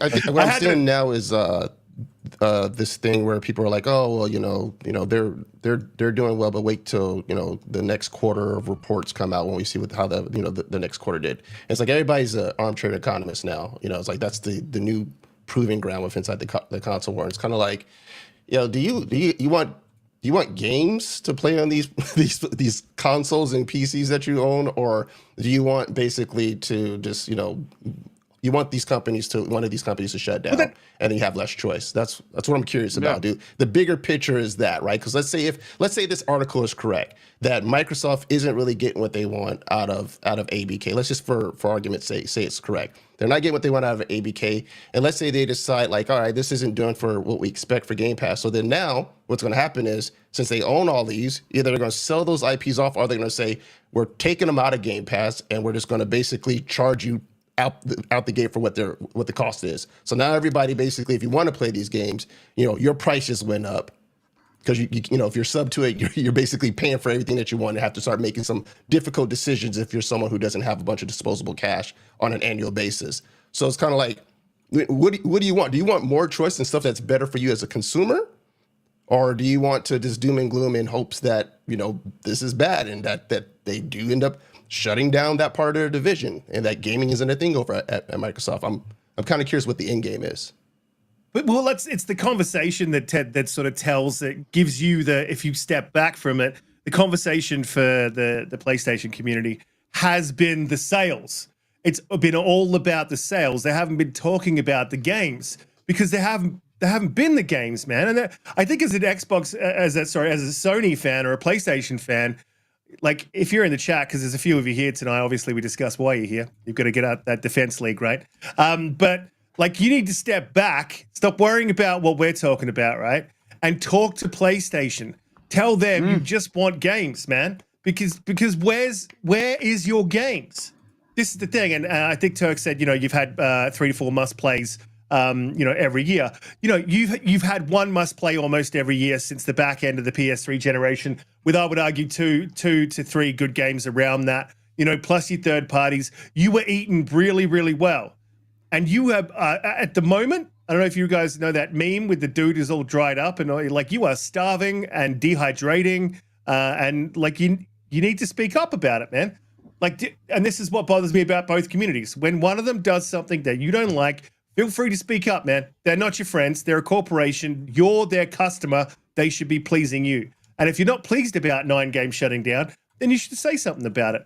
Now let me jump to a couple of these super chats. Falling a bit behind on these. And then I'll jump to you, Holly, because I want to get your take on this. Because we were talking about this over the last couple of days in an Xbox party.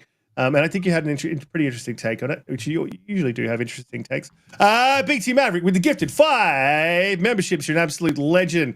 Don't forget to say thank you, Josh, Brian, Daniel, Nate the State, and Mr. Bushido. Can't believe you're not already a member. We'll talk about that later, Bushy. Colt Eastwood with the $20 super chat. Thank you. Shout out to you. Really appreciate you, Colt. He says, shout out to my friends at Infinite and for explaining things with reason and level critical thinking. I may have thrown the level critical thinking out the door today just to stomp on the heads of the hooved nation, but normally we do that. Ray G with the Canadian $2 said PlayStation has had 3 to 5 games left this gen. Xbox has got 20 to 25 and 110%. And if they weren't going to PlayStation, PlayStation would have no games. So, basically, you should all be thanking Xbox instead of being critical, PlayStation fans. You guys should just be happy about the whole thing. Moving on to Holly.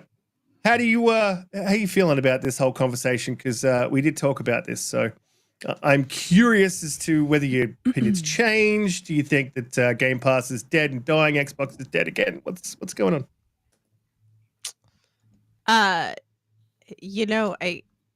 I think that what Meg usually says on XNC with Colt on Mondays, I tend to feel like his take is probably the actual reality of what's going on with Game Pass. It's not going away. It's here. It's fine. It's whatever. But the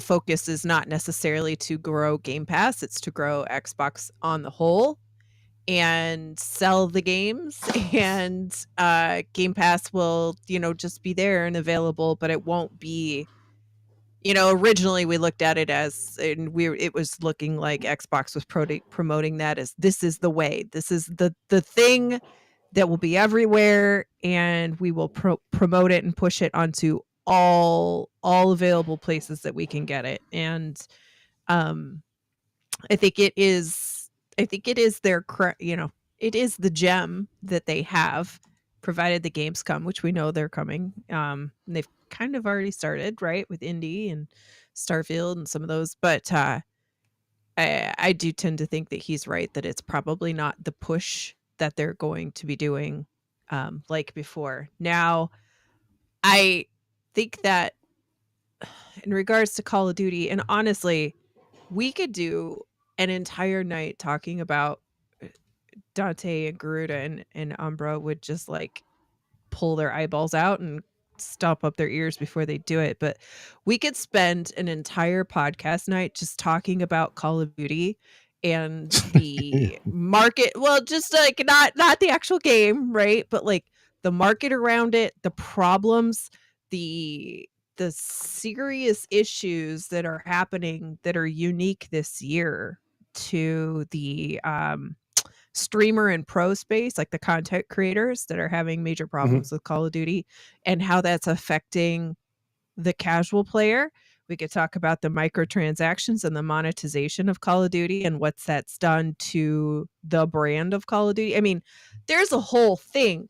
And while Microsoft was sort of blessed to come in and own Activision at the point where they've made one of the best Call of Duties ever, full stop, right? Like one of the better ones. Certainly the best one in many, many years.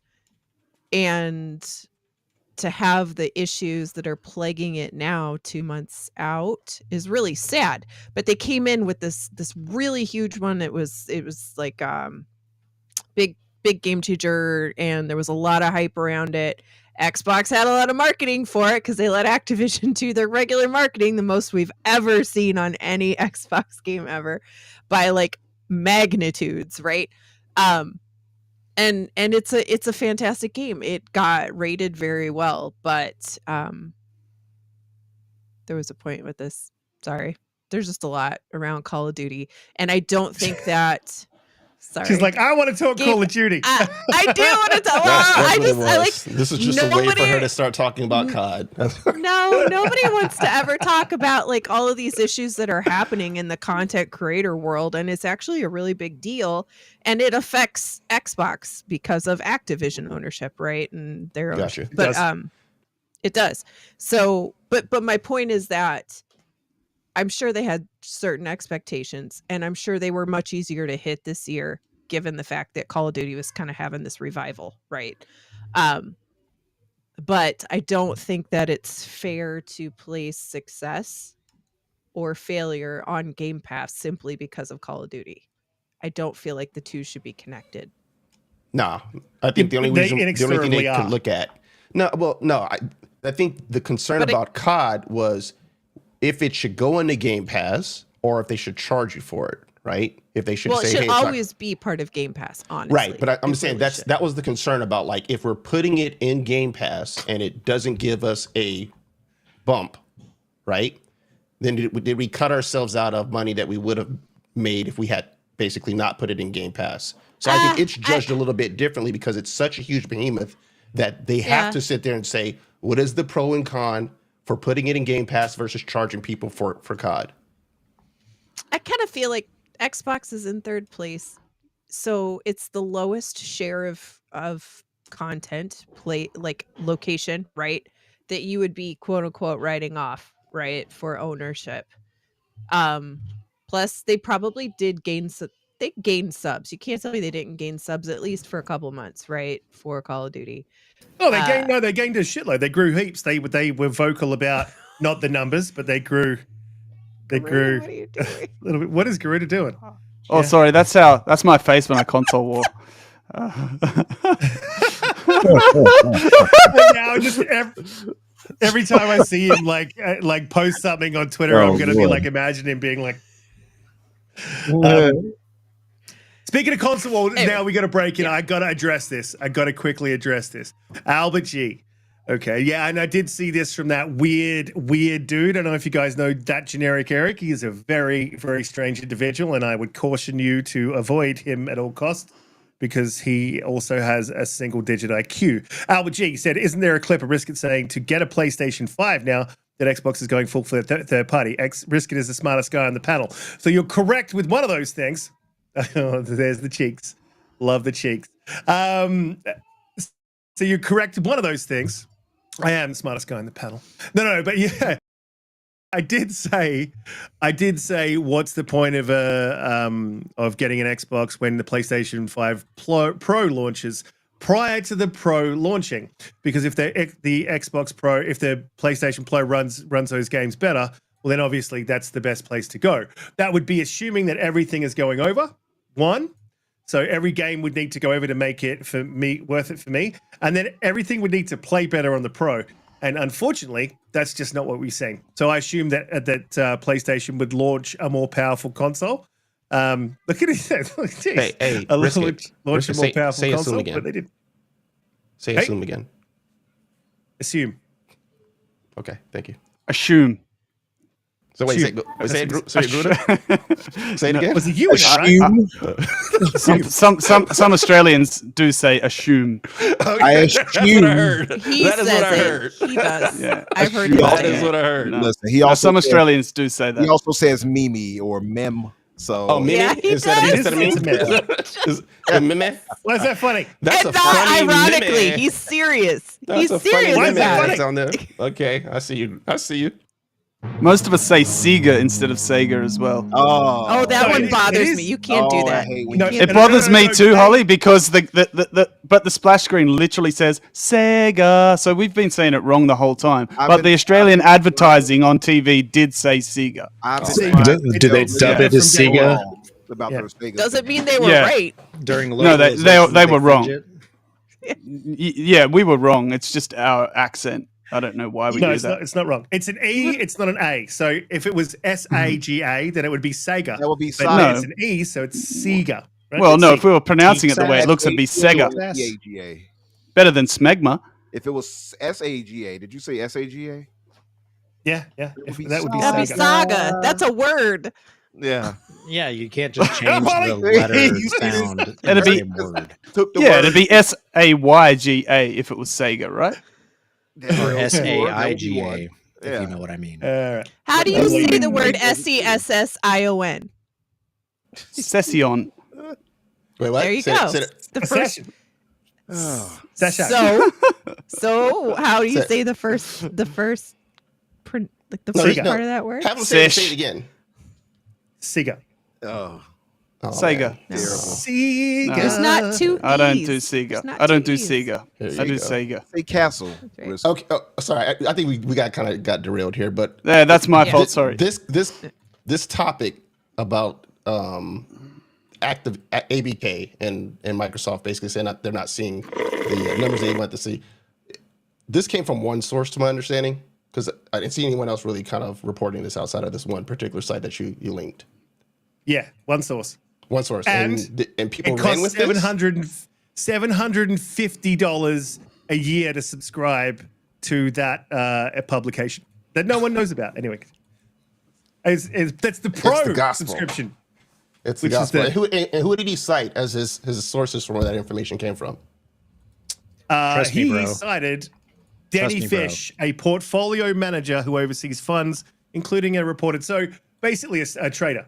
And the trader's the trade sources stuff. was trust me, bro. Trust me, bro. Gotcha. Okay. Yeah, All right. this is what I think. Yeah, he's like Game Pass sucks, dude. He's probably.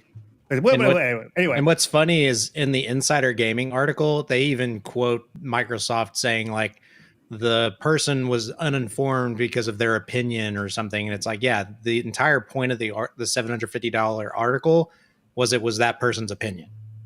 So it's a nothing. I wouldn't call it a nothing burger, but it's like, Yeah, but nothing I care to see unless I see something come out later from Microsoft in their earnings report. So right now, it's someone making noise, and it's going to gain traction because of the fact that it's talking negative about Xbox and where they are within the market or how they're doing in terms of returning dividends on their purchases of ABK, and everyone's going to be like, oh, see. 100%. and somehow 100%. that one article was able to overshadow the two games that got announced yesterday. It's like, oh, okay, for the cancellations. yeah. That's always the thing. I feel like for some reason that when these things happen, whether if they're shuttle a studio, lay some folks off, or cancel a game, Gruda, what are you doing? Sorry. He's doing the thing Console again. war.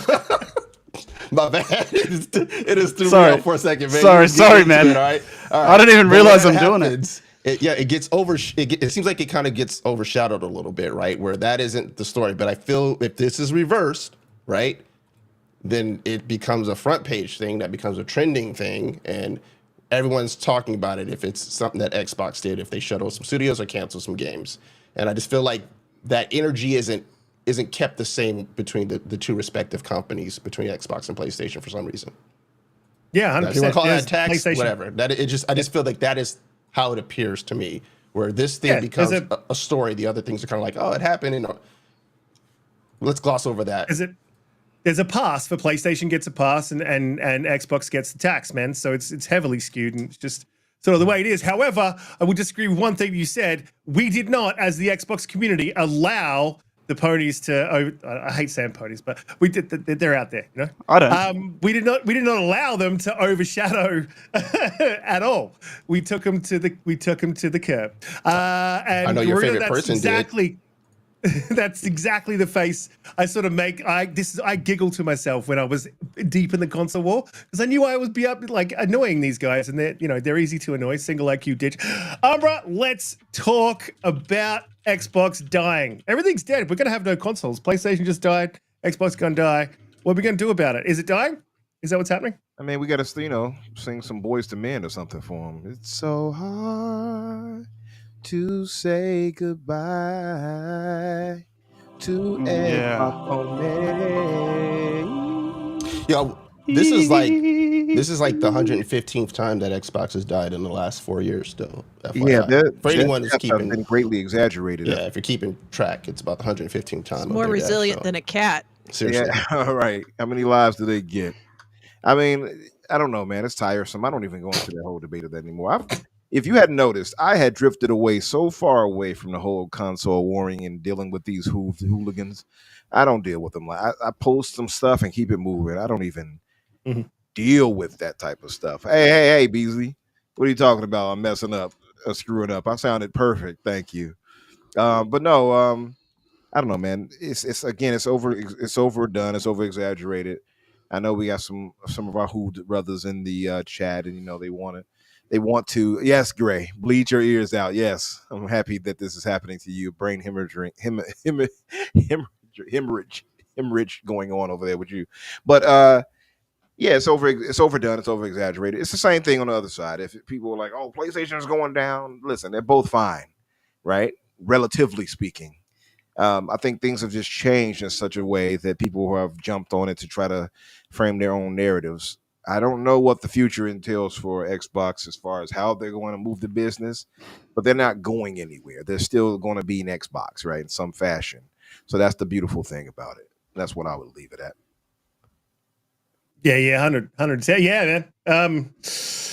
Yeah, I think we definitely covered this topic 110%. I'm going to jump to a quick super chat and we'll move it on. And Terk, I definitely want to get your view on the next one because I think you would have a valuable, especially with your experience with hardware and console manufacturers. But let me jump to this super chat here. Ace Out Gaming with the $5 super chat. He says, how about that conversation from the Sony executive Shuichi, I will butcher the name, Yoshida. Seems like he dodging the hard questions about PlayStation VR. Do you know who else dodges the hard questions about VR? Holly. Oh, What up, though? I'm gonna tell you something. Shohei feels the same way that I feel that the failure of PSVR is because Holly refused to take it out of the box. I bought it. If she Give me had games to opened play. it and played it, its fortunes With would be what? different. What was I playing? The games? wait, I'm going to defend the Holly. games, Holly.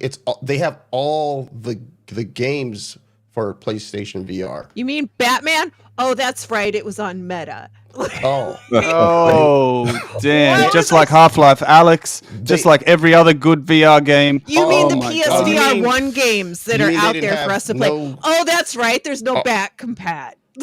oh, damn. So you mean they ain't got no good VR games for the VR platform? I think It's like still in the box. the Horizon Zero Dawn one Are was those supposed to be Mike pretty Tyson good. cheeks I'm looking at right there? Was it? Yeah, that's some cheeks. Mike You Tyson. mean the That's some Hoe of the cheeks. Mountain one? That Yeah, Call of the that's Mountain, you Christmas mean? gift. Yeah. Yeah. That was my Christmas. Oh! That's some stellar cheeks. So she is drinking some brown liquid out of Mike Tyson's butt cheeks. That's I tried to warn her, coach, but she didn't listen to me. I said, "Hey, keep drinking away. Have your feel." But listen, though, the joke's going to be on us with Holly's PSVR 2 because that's going to be like a collector's item in a couple of years. You know, she'll be able to resell it as like with the physical editions of Concord boxed together. You know? And she could also buy like the An open $80. copy. Yeah, Here's buy my the unopened $80 copy attachment for a of PC. Concord. Yeah, Freshly 100%. sealed. Damn. You Yeah, mean with the the adapter PC that attached. gives you no Yeah. HDR and No none HDR, of the no basics? Exactly that one. Yes. Yeah, that sounds Dog good. shit. It's a good deal. I almost Oh, bought that just- until, you know. it said Listen, no the more. PSVR No and mas. Concord is the ET of our times. Like we're gonna find it buried in the desert in a big concrete. No, it's hold crazy. up, Riskit. You can still play ET. Yeah, bro. ET was released. Damn, this is no mercy, man. Stall Hey, it they- out, man. they've some had it coming. respect, okay? Dante, Have some they've had it respect, coming, bro. All right. No. And they That's- didn't refund don't blame ET them. purchases Blame either. Jim Ryan. Don't blame them. Blame Jim Ryan. Dad shoes, Ryan. Look, we got to move on. Before we do, please hit the like button, share us out. We go live at 7 p.m. EST every Friday. I got it right that time. Fantastic. Got a couple of supers I want to jump to, and then we will move to the next topic. Oh, no, I already did the supers. We'll move to the next topic. The Switch 2 was announced. Not a whole lot was announced, but obviously, very weirdly, they had Mario Kart playing on the for the launch or for the announcement trailer. And that is a game that Special Nick, shout out to Nick, actually said, wouldn't it be strange if they launched Mario Kart 9 on the Switch? Now, what I'm really interested in, there's two things here, and I will actually be buying the Switch too. I did not buy the original Switch, but now that they've announced a very simple thing, my plan was to I'll go and get the Switch 1, and I'll play that, but now I'll be getting the 2, depending on pricing. But they announced back compat, which is fantastic. He's already got the rock. So wait, so why would you get one then? If they announce back compat, you get two. Why I get the won't. first I'll one? get 2. Okay, I'm going to get 2. They did say Yeah, that not if they all didn't games announce will back work compat, I was back. going to get 1. They did say I think all Yeah. games wouldn't be BC though, or they give the warning at least. Not right? all of them, it said. Right. Which Only makes the me ones nervous. Riskit cares about. Riskit, what? Since you're getting the Switch 2, what game are you really looking forward to playing on it? What am I looking forward to Mario playing versus- on? Mario versus Rabbids. Yeah, so I'll play that because that's a time-based tactical game, I think. Definitely every Mario game that they've released, Mario Kart. And Mario Kart. I definitely want to play Mario Wonder. The new Mario Worlds, Zelda. Want to check Zelda out because that was huge at its time, but I just didn't have a Switch and I wasn't going to go through the whole. I could play it on the Mac. I could actually run it on the Mac, and I was going to go through the whole, but I was like, nah, I'm not doing this. Hey, It's illegal. I'd never do anything illegal. yeah, well, it's not illegal if you own an actual copy of the game, actually. Oh, Yeah. indeed. So look, what I'm Also, interested in is specs and what can it do. Just want to- And it's unfortunately we don't have D-Batch to run us through the specs today, so we're gonna have to. Sorry, that you was gotta go wrong to of Terk me. on this one. You know that, right? I meant D-Batch. You'll have to settle meant for me, D-Batch. I guess. We're gonna go to someone who actually knows what they're talking about. Crash out. D crash breath. out. Sorry, at the most epic crash out. The biggest crash out I've ever seen. Poor old biggest D-Breath. crash back. Oh man. All right, sorry. Oh yeah. Go ahead. You thought Tim Dog was bad. This is he's just a whole new level. Look, take it away. I want to know roughly what you think specs are going to be, how it's going to look, what's going to be able to run. What do you think third party's going to do? Just give us your full take on the specs and where you think they're going to go with the Switch. And I will say, yes, I did your body out for 2 seconds, but I can hear everything you're saying. So I'm watching you all. Yeah, so I think we already know what to expect. These specs have been on the internet for over 2 years now. Digital Foundry's already made a couple of different videos about it. I even covered some of the leaked specs. And if you do believe the specs, and that's what I'll be talking to, it's in handheld mode, it's supposed to perform like a PlayStation 4. And then in docked mode, it's supposed to perform like a PlayStation 4 Pro. So the problem there is, in 2025, what does a PlayStation 4 look like? What kind of games can a base model PlayStation 4 play? What kind of games can a PlayStation 4 Pro play? So in my analysis for the Pro, it's like an RX 580. And if y'all aren't familiar with like PC terms, it was a very popular mid-range card from AMD back in like 2018. So it's not very powerful. It's And then on comparable. the It also has, handheld like, side, the, Empire is the Emperor. What is it? Emperor. architecture is under, by the way, Terk? Ampere, yeah. Ampere, that's it. Yeah. So, and we'll get towards the NVIDIA stuff too. And then for handheld mode, it's even slower. It's like an RX 560, which is a non-powered graphics card, and it's super duper slow. So then there's a lot of rumors of like, oh, the Switch 2 is going to perform like a Series S. So the question then is like, okay, how powerful is a Series S? I've done all that analysis as well. Y'all can check my channel out for some of that stuff. It's not powerful. We all know the Series S is quite a little bitty potato. It's got its own issues. And I don't want to spoil my own video. I'm hopefully dropping it on Sunday. But it's about 20 to 30% slower than a Series S in docked mode, if we believe all the leaks. The leaks say that in docked mode, it'll be like a RTX 2050 mobile, which is, again, very slow. It's really hard to find GPUs that are this slow these days. So what do we expect? What I do think from a positive perspective, I've got a bunch of data. I don't know if y'all want to talk about data. That's my job. That's your thing right there. Yeah. But what I can say is in handheld mode, if Gears 5 decides to go multi-plat, take that for what it's worth. It could play about 40-ish FPS in handheld mode. Black Myth Wukong could be playable at 30 FPS. Call of Duty could be maybe 50 FPS. I haven't tested Fortnite yet. So in handheld mode, again, this is base PlayStation performance. You could play some modern titles. Granted, they're scaled way back. The resolutions are like 360p. Not great stuff. 60p. But it but you have DLSS and it will upscale it, so it should be a little bit better, hopefully. Right, yeah. So 360p is like the internal res, and then it'll upscale to whatever DLSS. The 1080p is the rumored. Docked to Terk, because they're saying it's what 25 watts docked, right?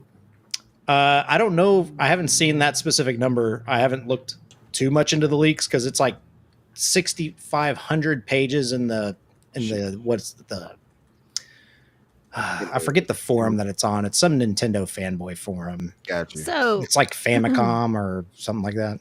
Nintendorks are us. Nintendo.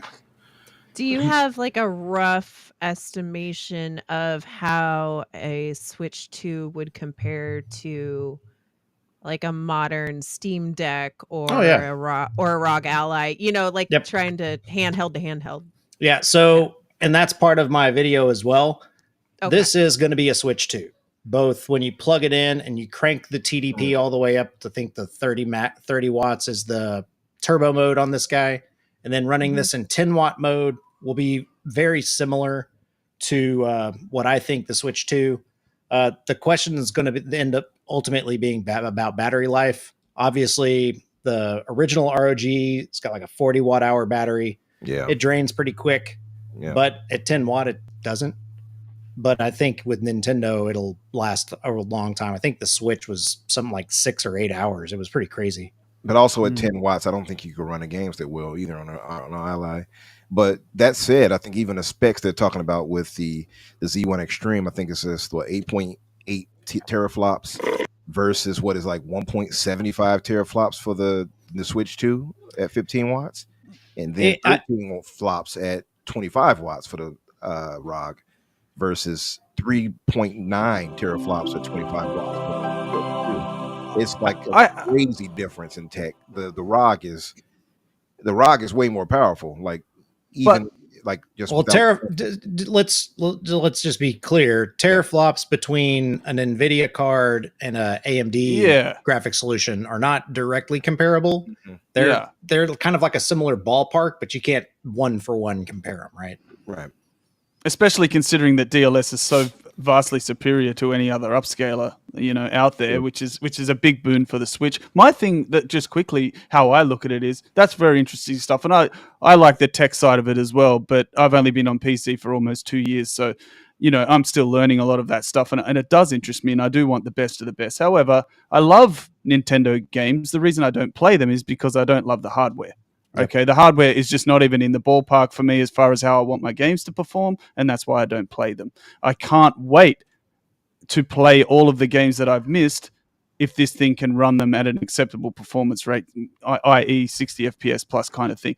My thing with the specs of the Switch and how everyone's saying, it's so underpowered and everything like that is, yeah, we know that, and we kind of knew this is what Nintendo does now, but we got games like Red Dead Redemption 2 and God of War 2018 on like base Xbox One type hardware. So if this thing is like ballpark for like a PS4 Pro, that in Nintendo's hands, making the games to the scope that they make them, man, think about it like that. They're going to produce some amazing stuff. Well, and another part of the leaks before the announcement was they could play Breath of the Wild native 4K at 60, which is good, right? Because in handheld mode, it's 720p. It's amazing. But this can also do that. Yeah. If you were to emulate it and all that stuff. Yeah. So sure. I agree. It's like, what's Nintendo going to be able to produce? Is it Mario Kart 9 with 24 extra cars? Right. That is awesome, man. Like seriously, I don't agree. But I like that third-party support at the very least, right, Terk? Like they'll get more games that they normally Nintendo, I guess, skip out on or lose out. Maybe on. for a couple of years. Yeah. Well, that's the question. Is this Switch going to be holding back gaming? That's my question. Yeah, that is my question. Thank you for getting to it, because I'm like, if Xbox is sitting out there saying, okay, yeah, COD's going to basically be able to be released on the Switch, and they're part of their multi for the next 10 years. Right. And this thing is already how many years behind? Exactly. And so what's it going to look so it's like?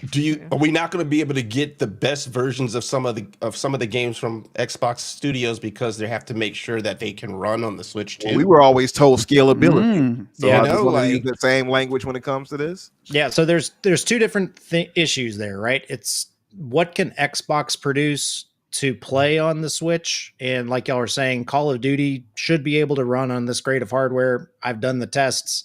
You should be able to get 60 FPS at like 540p. That's DLSS performance mode, in handheld mode, which is pretty cool. Being able to play Call of Duty on your Switch is pretty awesome. Same with Fortnite. You should be able to play without Nanite though. At 60 frames per second, which if you've played Fortnite on the original Switch, it's like 720p, 30 FPS. It's not great. No. But then when you go into dock mode, that's when you start to ask the question, are the developers developing their games to scale properly? Because like right now you've got PS5 Pro, or you got PC first, because PC Master Race, PS5 Pro, then you got Xbox Series X and PS5 kind of side by side. Then you've got the Series S, and then it's like, now it's the Switch. So can a developer create a game that scales and hits all of those different types of hardware?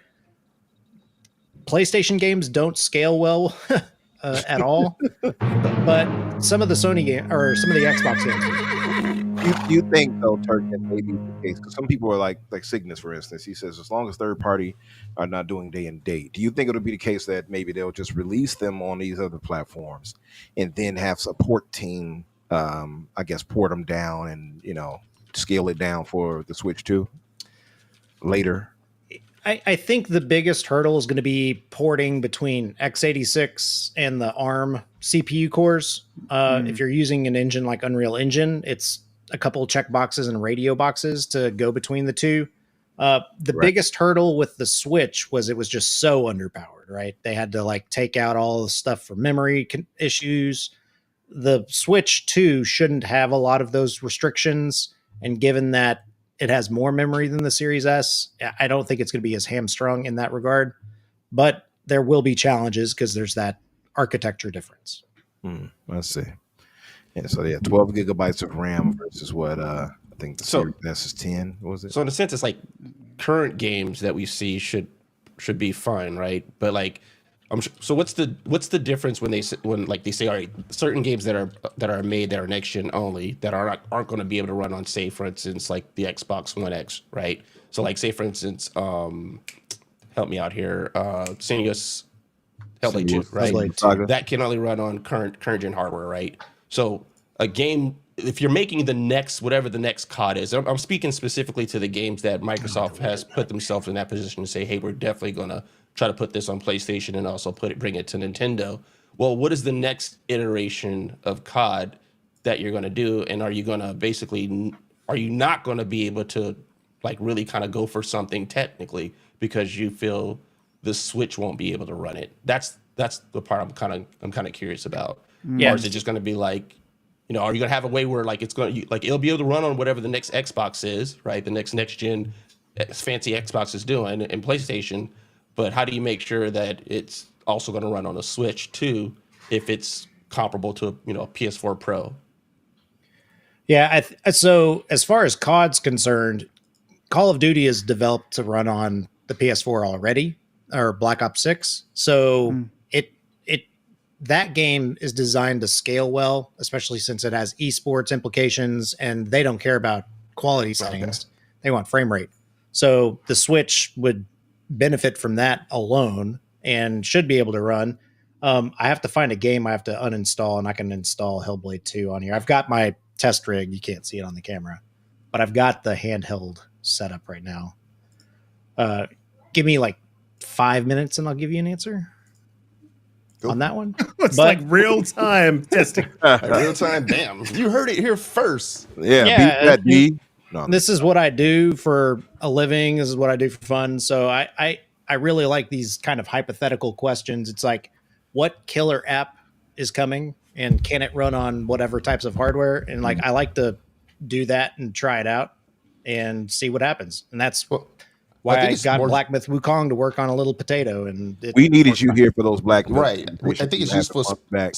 Yeah, specifically for people like you who can do it, because what ends up happening is the narrative on social media gets to be like, oh, such and such is holding back because they don't, no one, you know what I'm saying? Like people with who don't have the know-how are just basically running with a particular narrative. So it's kind of like someone who actually understands how this stuff works can actually sit there and say, nah, in actuality, this is what's happening, kind of, you know, like educate the public instead of running with nonsense. So I'm just kind of curious if that would be like the next moving goalpost, as like, oh, Switch 2 is holding back such and such because, you know, it's this, and Xbox shouldn't have made that commitment to saying that future, you know, CODs will also release on Switch and all that. So, yeah, I definitely think it's going to be between either the Switch 2 or the Series S. I don't defend the Series S at all, but I do know what the Series S was meant to be. It was meant to be a low-cost entry point into the generation and to enable people to play the popular games. Like, out of the top 10 or 20 games that are on the Xbox list, they're all playable on the Series S. On the PlayStation list, they could all probably play on the Series S as well. So it's not a potent piece of kit, but it wasn't meant to be, right? So would you rather spend $450 or $400 on a Switch 2 or $300 for a Series S? I think it really just depends on what you want to do with the console, what types of games. Because like, I think it was Garuda, if you like the Nintendo games and like Mario Kart, you're going to want to buy the Switch 2. So yeah, I mean that's your argument for exclusives, but just to say, I just want to just quickly cut back to a conversation we were having in chat, me and you, Terk, is with these whole conversations around Nib and, you know, the Nib GPT-4. And I like how he upgrades constantly. By the way, Nib has me blocked because I'm probably one of the only Xbox guys who will go like for like essay and prove his shit wrong. But I'm glad that Terk's jumped in there now, because now he's got some more actual competition. But you'll be blocked soon. I guarantee it. Every time you prove Nib wrong, you get closer to that block list. The thing. Go ahead. But the thing I continue to say it is, there's limitations. The S has limitations. The Switch will have limitations. And so it's, you know, and developers will need to optimize for that. And what that means is that you require resources in time and money to get that done. You know, and then that there's the argument that, hey, and it is true in some sense, and I've sort of changed my mind on this, is that exclusive, and when I say exclusive, I mean real exclusive ones games that don't go to PC, that stick to just a console. They spend less resources, and it takes them less time to optimize for that specific console because they're focusing on one SKU. And so what the narrative is that exclusives will give you a better game, better first-party game. However, that is all just time and resources. So if you have the time and resources, then you can easily port those games over to other systems, and that's really all it is. So yes, in a way, it is true, but realistically, in this day and age, it's just a portable thing. So yeah, I guess my argument is, and I push back a little bit on that. It's all the developers. It's not all the developers. 100%. There's limitations as Yeah. well. So take a game like Cyberpunk, right? It launched in a really bad state. It was a cross-gen title. PlayStation 4 had all sorts of issues. The Xbox One had a whole bunch of issues. That's just because the consoles themselves had a hard time with like data streaming, right? So once you had an SSD in, things ran fine. Well, on my mock-up Switch 2 hardware, in handheld mode with Cyberpunk, I can get 35 FPS, and that's playable to some people. That's what I mean. And you think about it with the games, the first party games without frame generation too, by the way. Right. So you imagine that kind of level hardware developing to Nintendo's scope, to their quality bar, you are going to see some truly impressive things, right? And that's really, I mean, the hardware is an interesting focus as well, and I like that stuff. When you think about it in that context, what can be produced like games like Cyberpunk, if that kind of a world can run at a respectable or a playable frame rate, you imagine what the next Mario and Zelda and Metroid, you know, and these kind of things are going to be like incredible. And incredible. It's really about the developers, right? And Colt, thank you for the comment. If you develop a game to scale well, it doesn't matter what your multi-platform agenda is. You've got a competent piece of software that can run wherever, and your studio will make more money. So that's why a lot of the more Xbox exclusive games, they have to be designed well to work on PC, Xbox Series X, Xbox Series S, and by accounting for that gamut of hardware, if they do go over to PS5, which I've done some of those same experiments as well, Starfield would run fine on the PlayStation 5 as well. It would be more CPU limited than the Series X, but it would still play okay. So by developing a game better, you make a better game. And you're not just sitting there making Stellar Blade and then like, oh, I got to go and make this work for the Series X now. And then you kind of find out, oh, I shouldn't have been using too much memory because I can't do it. Yeah, Nintendo might get third-party games for 2-3 years, and then when the scope of the games start, you know, expanding, they might pull back that support. And we've seen that could happen. We've seen that happen with some of their systems before in the past. Like Switch got a lot more third-party games probably earlier in the piece, and when they started to push into the higher hardware specs and everything like that, they started to get less. So it might only be for a couple of years, depending on how much things advance. So. Yeah, and you brought up a good point. I'm actually going to try and run it. Will the Switch 2 play Grand Theft Auto 6? I don't know if they would allow for that game to go on that platform, but I think it would be a good test, and I'm going to try and see how I can jerry-rig that up. Because a lot of people think, the Series S can't run a lot of stuff, but the developers have said, we haven't seen any problems with the Series S yet for the game, so maybe the Switch 2 might be the bottleneck on that one. Kind of going back to Riskit's point. So, is the Switch going to be holding back gaming? But we won't see the PlayStation army out there saying that because this doesn't have a green color and it doesn't have an X plastered on the side of it. So I doubt that we'll see the PlayStation fans getting upset about the Switch 2 specs when they do. The Nintendo brothers jump in and do the console warring. That's the only thing that would do it. And then it'll take the ire from Xbox and PlayStation to them. Question though, what would you guys say the pricing would be for the Switch 2, and how much lifetime sales would you say is going to have? Because maybe it's under spec compared to a ROG Ally, but it's definitely going to outsell every single handheld PC in existence. How much is the first Switch? The first Switch, I don't know. How much is the first Switch? I think it was like 300. It was 4. Yeah. 4. Oh no. So this one is I think it was basically 3. the upgrade. So I'm thinking $399, $450, something like that. Yeah, I think $450. Yeah, US. I think about $450. Yeah. Yep, about $450. I'm not. What would you say, Terk? I think they'll make profit off it. Honestly, I think they could get away with $500. I bet a bunch of Nintendo people would probably pay We'll still $600. pay it. Yeah, Yep. probably.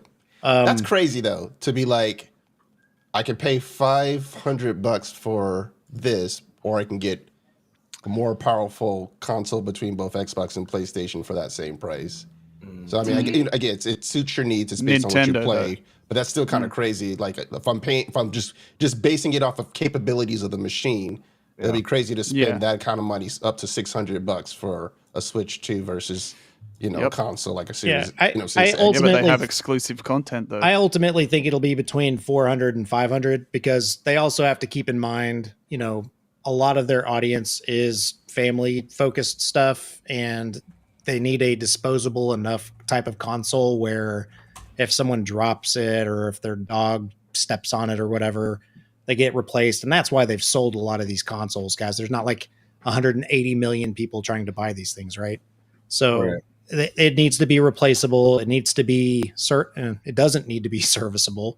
You saw the little Joy-Con little indention nubs, right? Those things are going to snap and people won't be happy. Joy-Cons and all that. I can't wait for it, man. If it plays their own because I would never play a third party game on this thing. I'm going to buy one, but it's you don't buy a Switch for third party games. All right, Maybe we got more. Hellblade 2 now. So what resolution you want? 1080p with like that seems 50? reasonable. 1080p. 1080p. We're talking. That'd be. I don't think it's going to be OLED. I don't think it's going to be LCD screen, right? No, they'll give you OLED in about 18 months Yeah, or that'll something. be the upgrade, right? That's Yeah. exactly. 2 years from there, the OLED one comes out. I'm thinking 450 to 500 personally. And I did. Yeah, shout out to our brother Special Nick. He said that somebody, I guess one of the insiders that he knows the information and told him of the Switch information before it was leaked. He said they priced it at 450 to 499, including a bundled Mario Kart with it, I guess. But I already hit. I guessed 450 to 499 well before he posted that. Talking to other people about it. If the Switch 2 is $499, then definitively the next Xbox and the next PlayStation is a $700-800 machine. That's my guess. I think me and Risk are aligned there. I think it's going to be about $700 to $800 or more.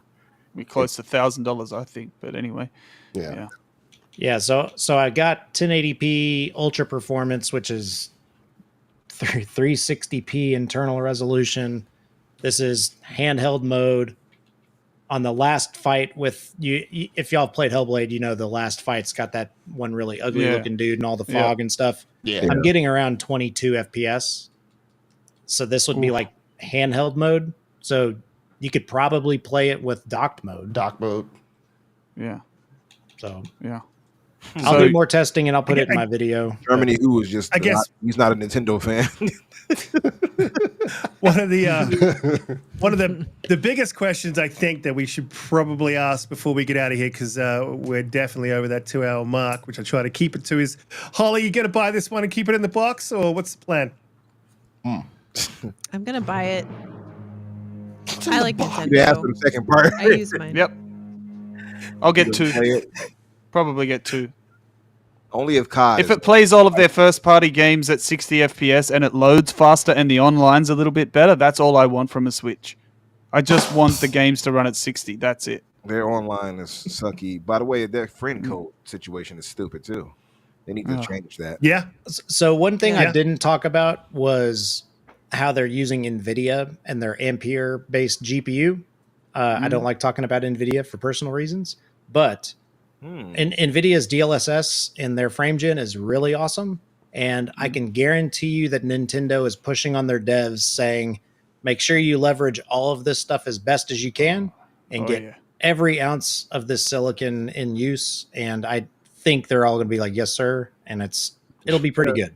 Yeah, the only thing that scares me about that is using DLSS from such a low base frame rate will have sort of those latency issues that you see with Black Myth Wukong on PS5. I mean, I've tried it myself on PC, like trying to use frame gen from a low frame rate. It's awful, and I know it's getting better with Reflex and the new 50 series have got a better system to mitigate that latency. But that's going to be a real concern. I don't think that Nintendo will use that frame gen stuff too heavily on their own first party stuff if it's going to introduce latency, because their games are so precise. They require that precision, and I don't think they'll sacrifice that personally.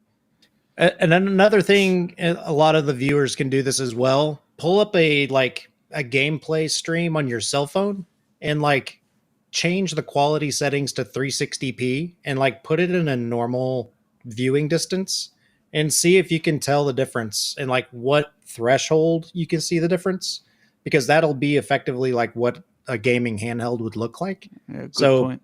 480p with no upscaling, if you can't tell the difference between that and 720p, it might not matter how low you go. So That's true. Mm-hmm. I mean, I can tell. I mean, I struggle to think that there would be a lot of people who couldn't tell the difference between that and 720. It's pretty. Bro, you're going to be the next guy on Digital Foundry on their panel, bro. I tell you. What's funny is I've talked with Rich on the side, Richard Ledbetter, their head guy, and that's where I get a bunch of my benchmark runs, and I've shared other technical stuff with them, and they're like, "Oh yeah, we should do that." So nice. I don't live in it a up, bro. vacuum. I love that stuff. Yeah, look, shout out to the chat. You guys have been absolutely on fire tonight and amazing. Even the pony attack that came through, really appreciate every one of you. I know Garuda did. There's definitely going to be some clips out of that later on. I'll put them up on Twitter. Should be fun. And Terk, thanks for coming through. Really appreciate all of your knowledge on the Switch, and it's good to see you coming up with these videos, man, coming out with these benchmarks, tests, and just having those discussions online that need to be had from a technical perspective from someone who actually knows what they're talking about. Awesome. It's good Loved to see. It's good to see D-Bitch get a bit of a body slam, and it's a real shame what happened to RDX. Real shame. Terrible. So yeah, please let the people know where they can find you and what you're up to. You've obviously got a video coming out. I'll make sure that those links will be down in the description. So if you want to find Terk's channel, head down there, click the links and follow it over there. I'll have the Twitter and I'll have the YouTube linked. So head down there, as well as the same as everyone on the paddle. So let people know what you're up to and where you can be found. Yeah, so I'm the Terk. I stream PC hardware gaming stuff, and I like to kind of put a hardware spin on some of the console war stuff. You can find me on YouTube at the Terk. On Twitter, I am at the Terk. And if you like that kind of knowledge and information, definitely reach out to me over there. And I appreciate y'all having me on finally. And if you have any technical questions, I am your guy.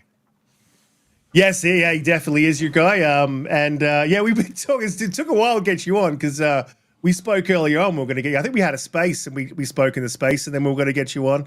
And then life takes over as it does, and you get a ridiculous amount of Twitter messages. So I will apologize because I never got back to you, and I do apologize about that.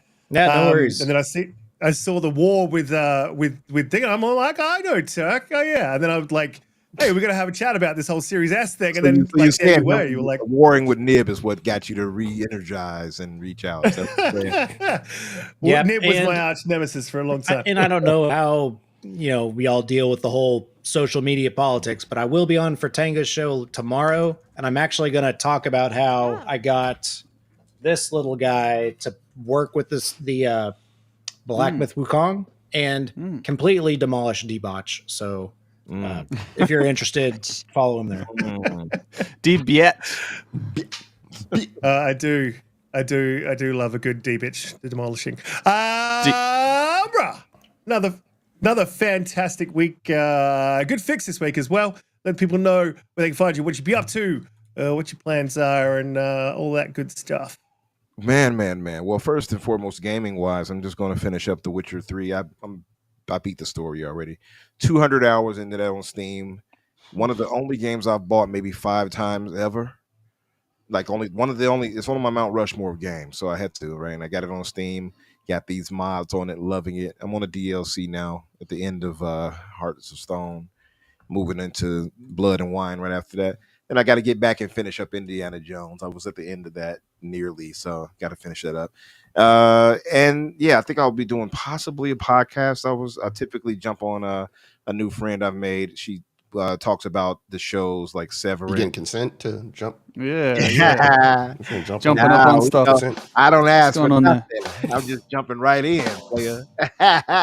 Oh. Let me stop. No, seriously. She talks about Severance. She covers that and like From and all that, and do these deep dives and stuff. So I've been jumping in on that. I might do that as well later tonight. Not sure. You guys be watching Severance? Love that show. It's good, right? The Yeah, second real season good. So started that's up my as well. personal hell is the situation. Oh, but we gotta yeah, talk, man. We gotta talk. yeah, that's my show. So that From stuff like that. And yeah, really, that's about it for me for the week. I'm not sure if somebody might ask me to guest on a podcast outside of that, but they usually do.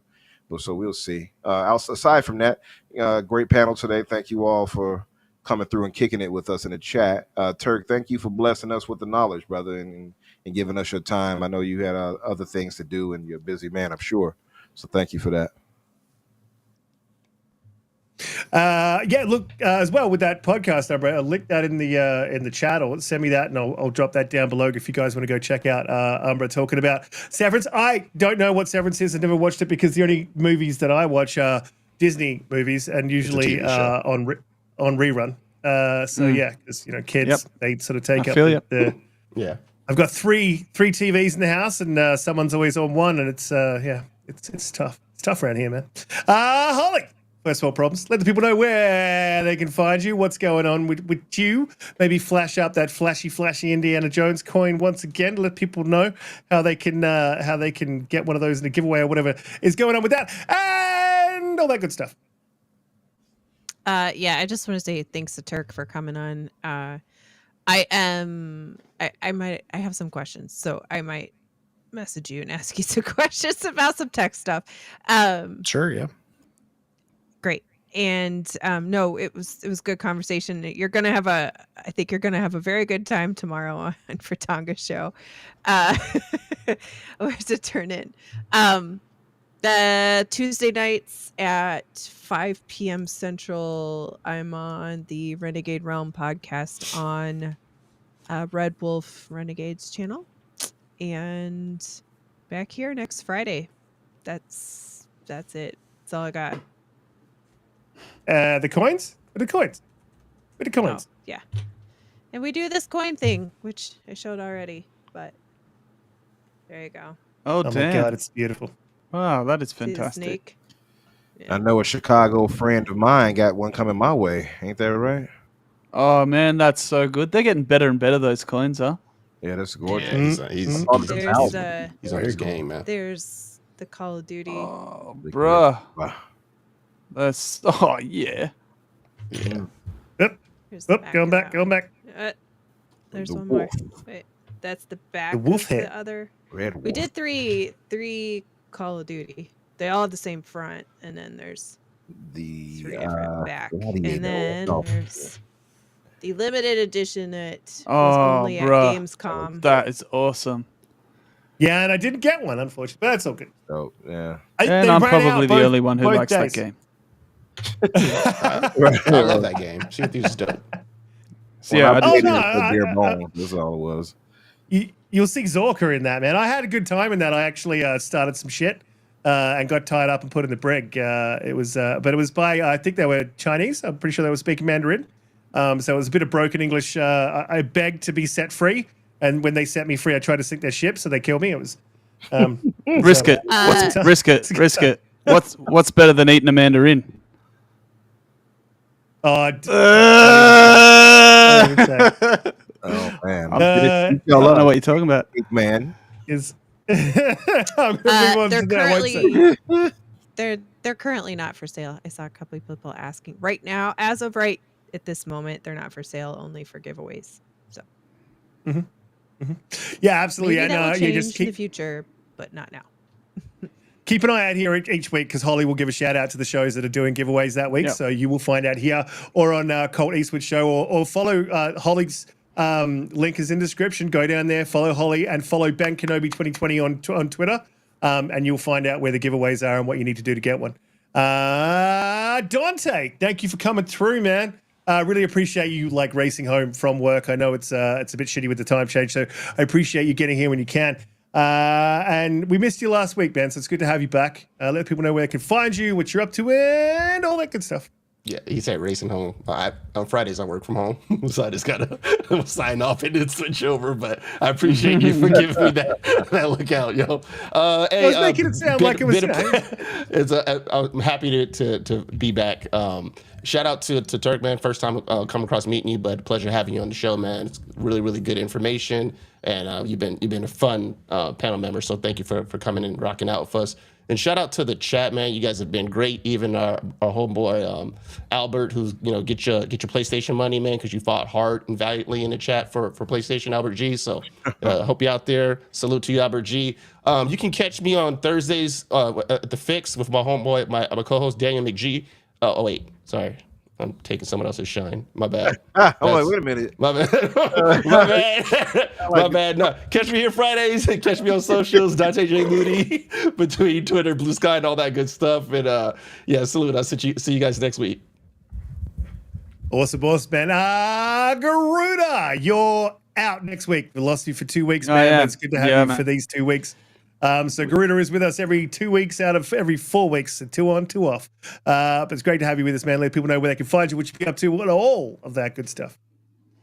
Well, thank you guys for putting up with me. I know I was a little bit off the leash, unchained today, but look, let's be honest. These guys had it coming, so you got to make hay while the sun shines, or so they say. Terk, fantastic to meet you, brother. Thank you for being a good sport, and I know I was a little bit wild, and you got a good sense of humor, and you fit in quite nicely. You are welcome to come onto the panel full time. No, I'm going to be definitely checking out a bunch of your stuff, bro, because that stuff's right up my alley. So yeah, keep up the good work there. Holly, you scrub up beautifully, darling. I tell you what, you look fantastic. And the rest of you guys, I love you all. The chat was on fire today. Even the ponies, we love you. Yeah, I love the dark eyes. That's one of my weaknesses. You look lovely. Chat, yeah, fantastic today. Even the ponies, they stirred the pot up, and we had a great time. So it's all fun. It's all jokes. It's all games. Just play games. It's going to be probably the best gaming year in God knows how long. So if you're sad about something, well, just go play games. There's lots to play. Absolutely. Thank you to everyone on the panel this week. You guys have been amazing. Everyone in the chat that support us and those support us each week. Even the new people here, really appreciate every single one of you coming through and supporting us. If you are new, please consider heading down and checking out my most recent video. Let me know what you think in the comments. I really appreciate any feedback. I'm thinking about doing that sort of content going forward when I have the time. Otherwise, we will see you all next week. And again, I don't have a catch line at the end. I need one. Be nice. Sorry, Cole. Sorry. My bad. I'll see you next week. Whatever. Yeah.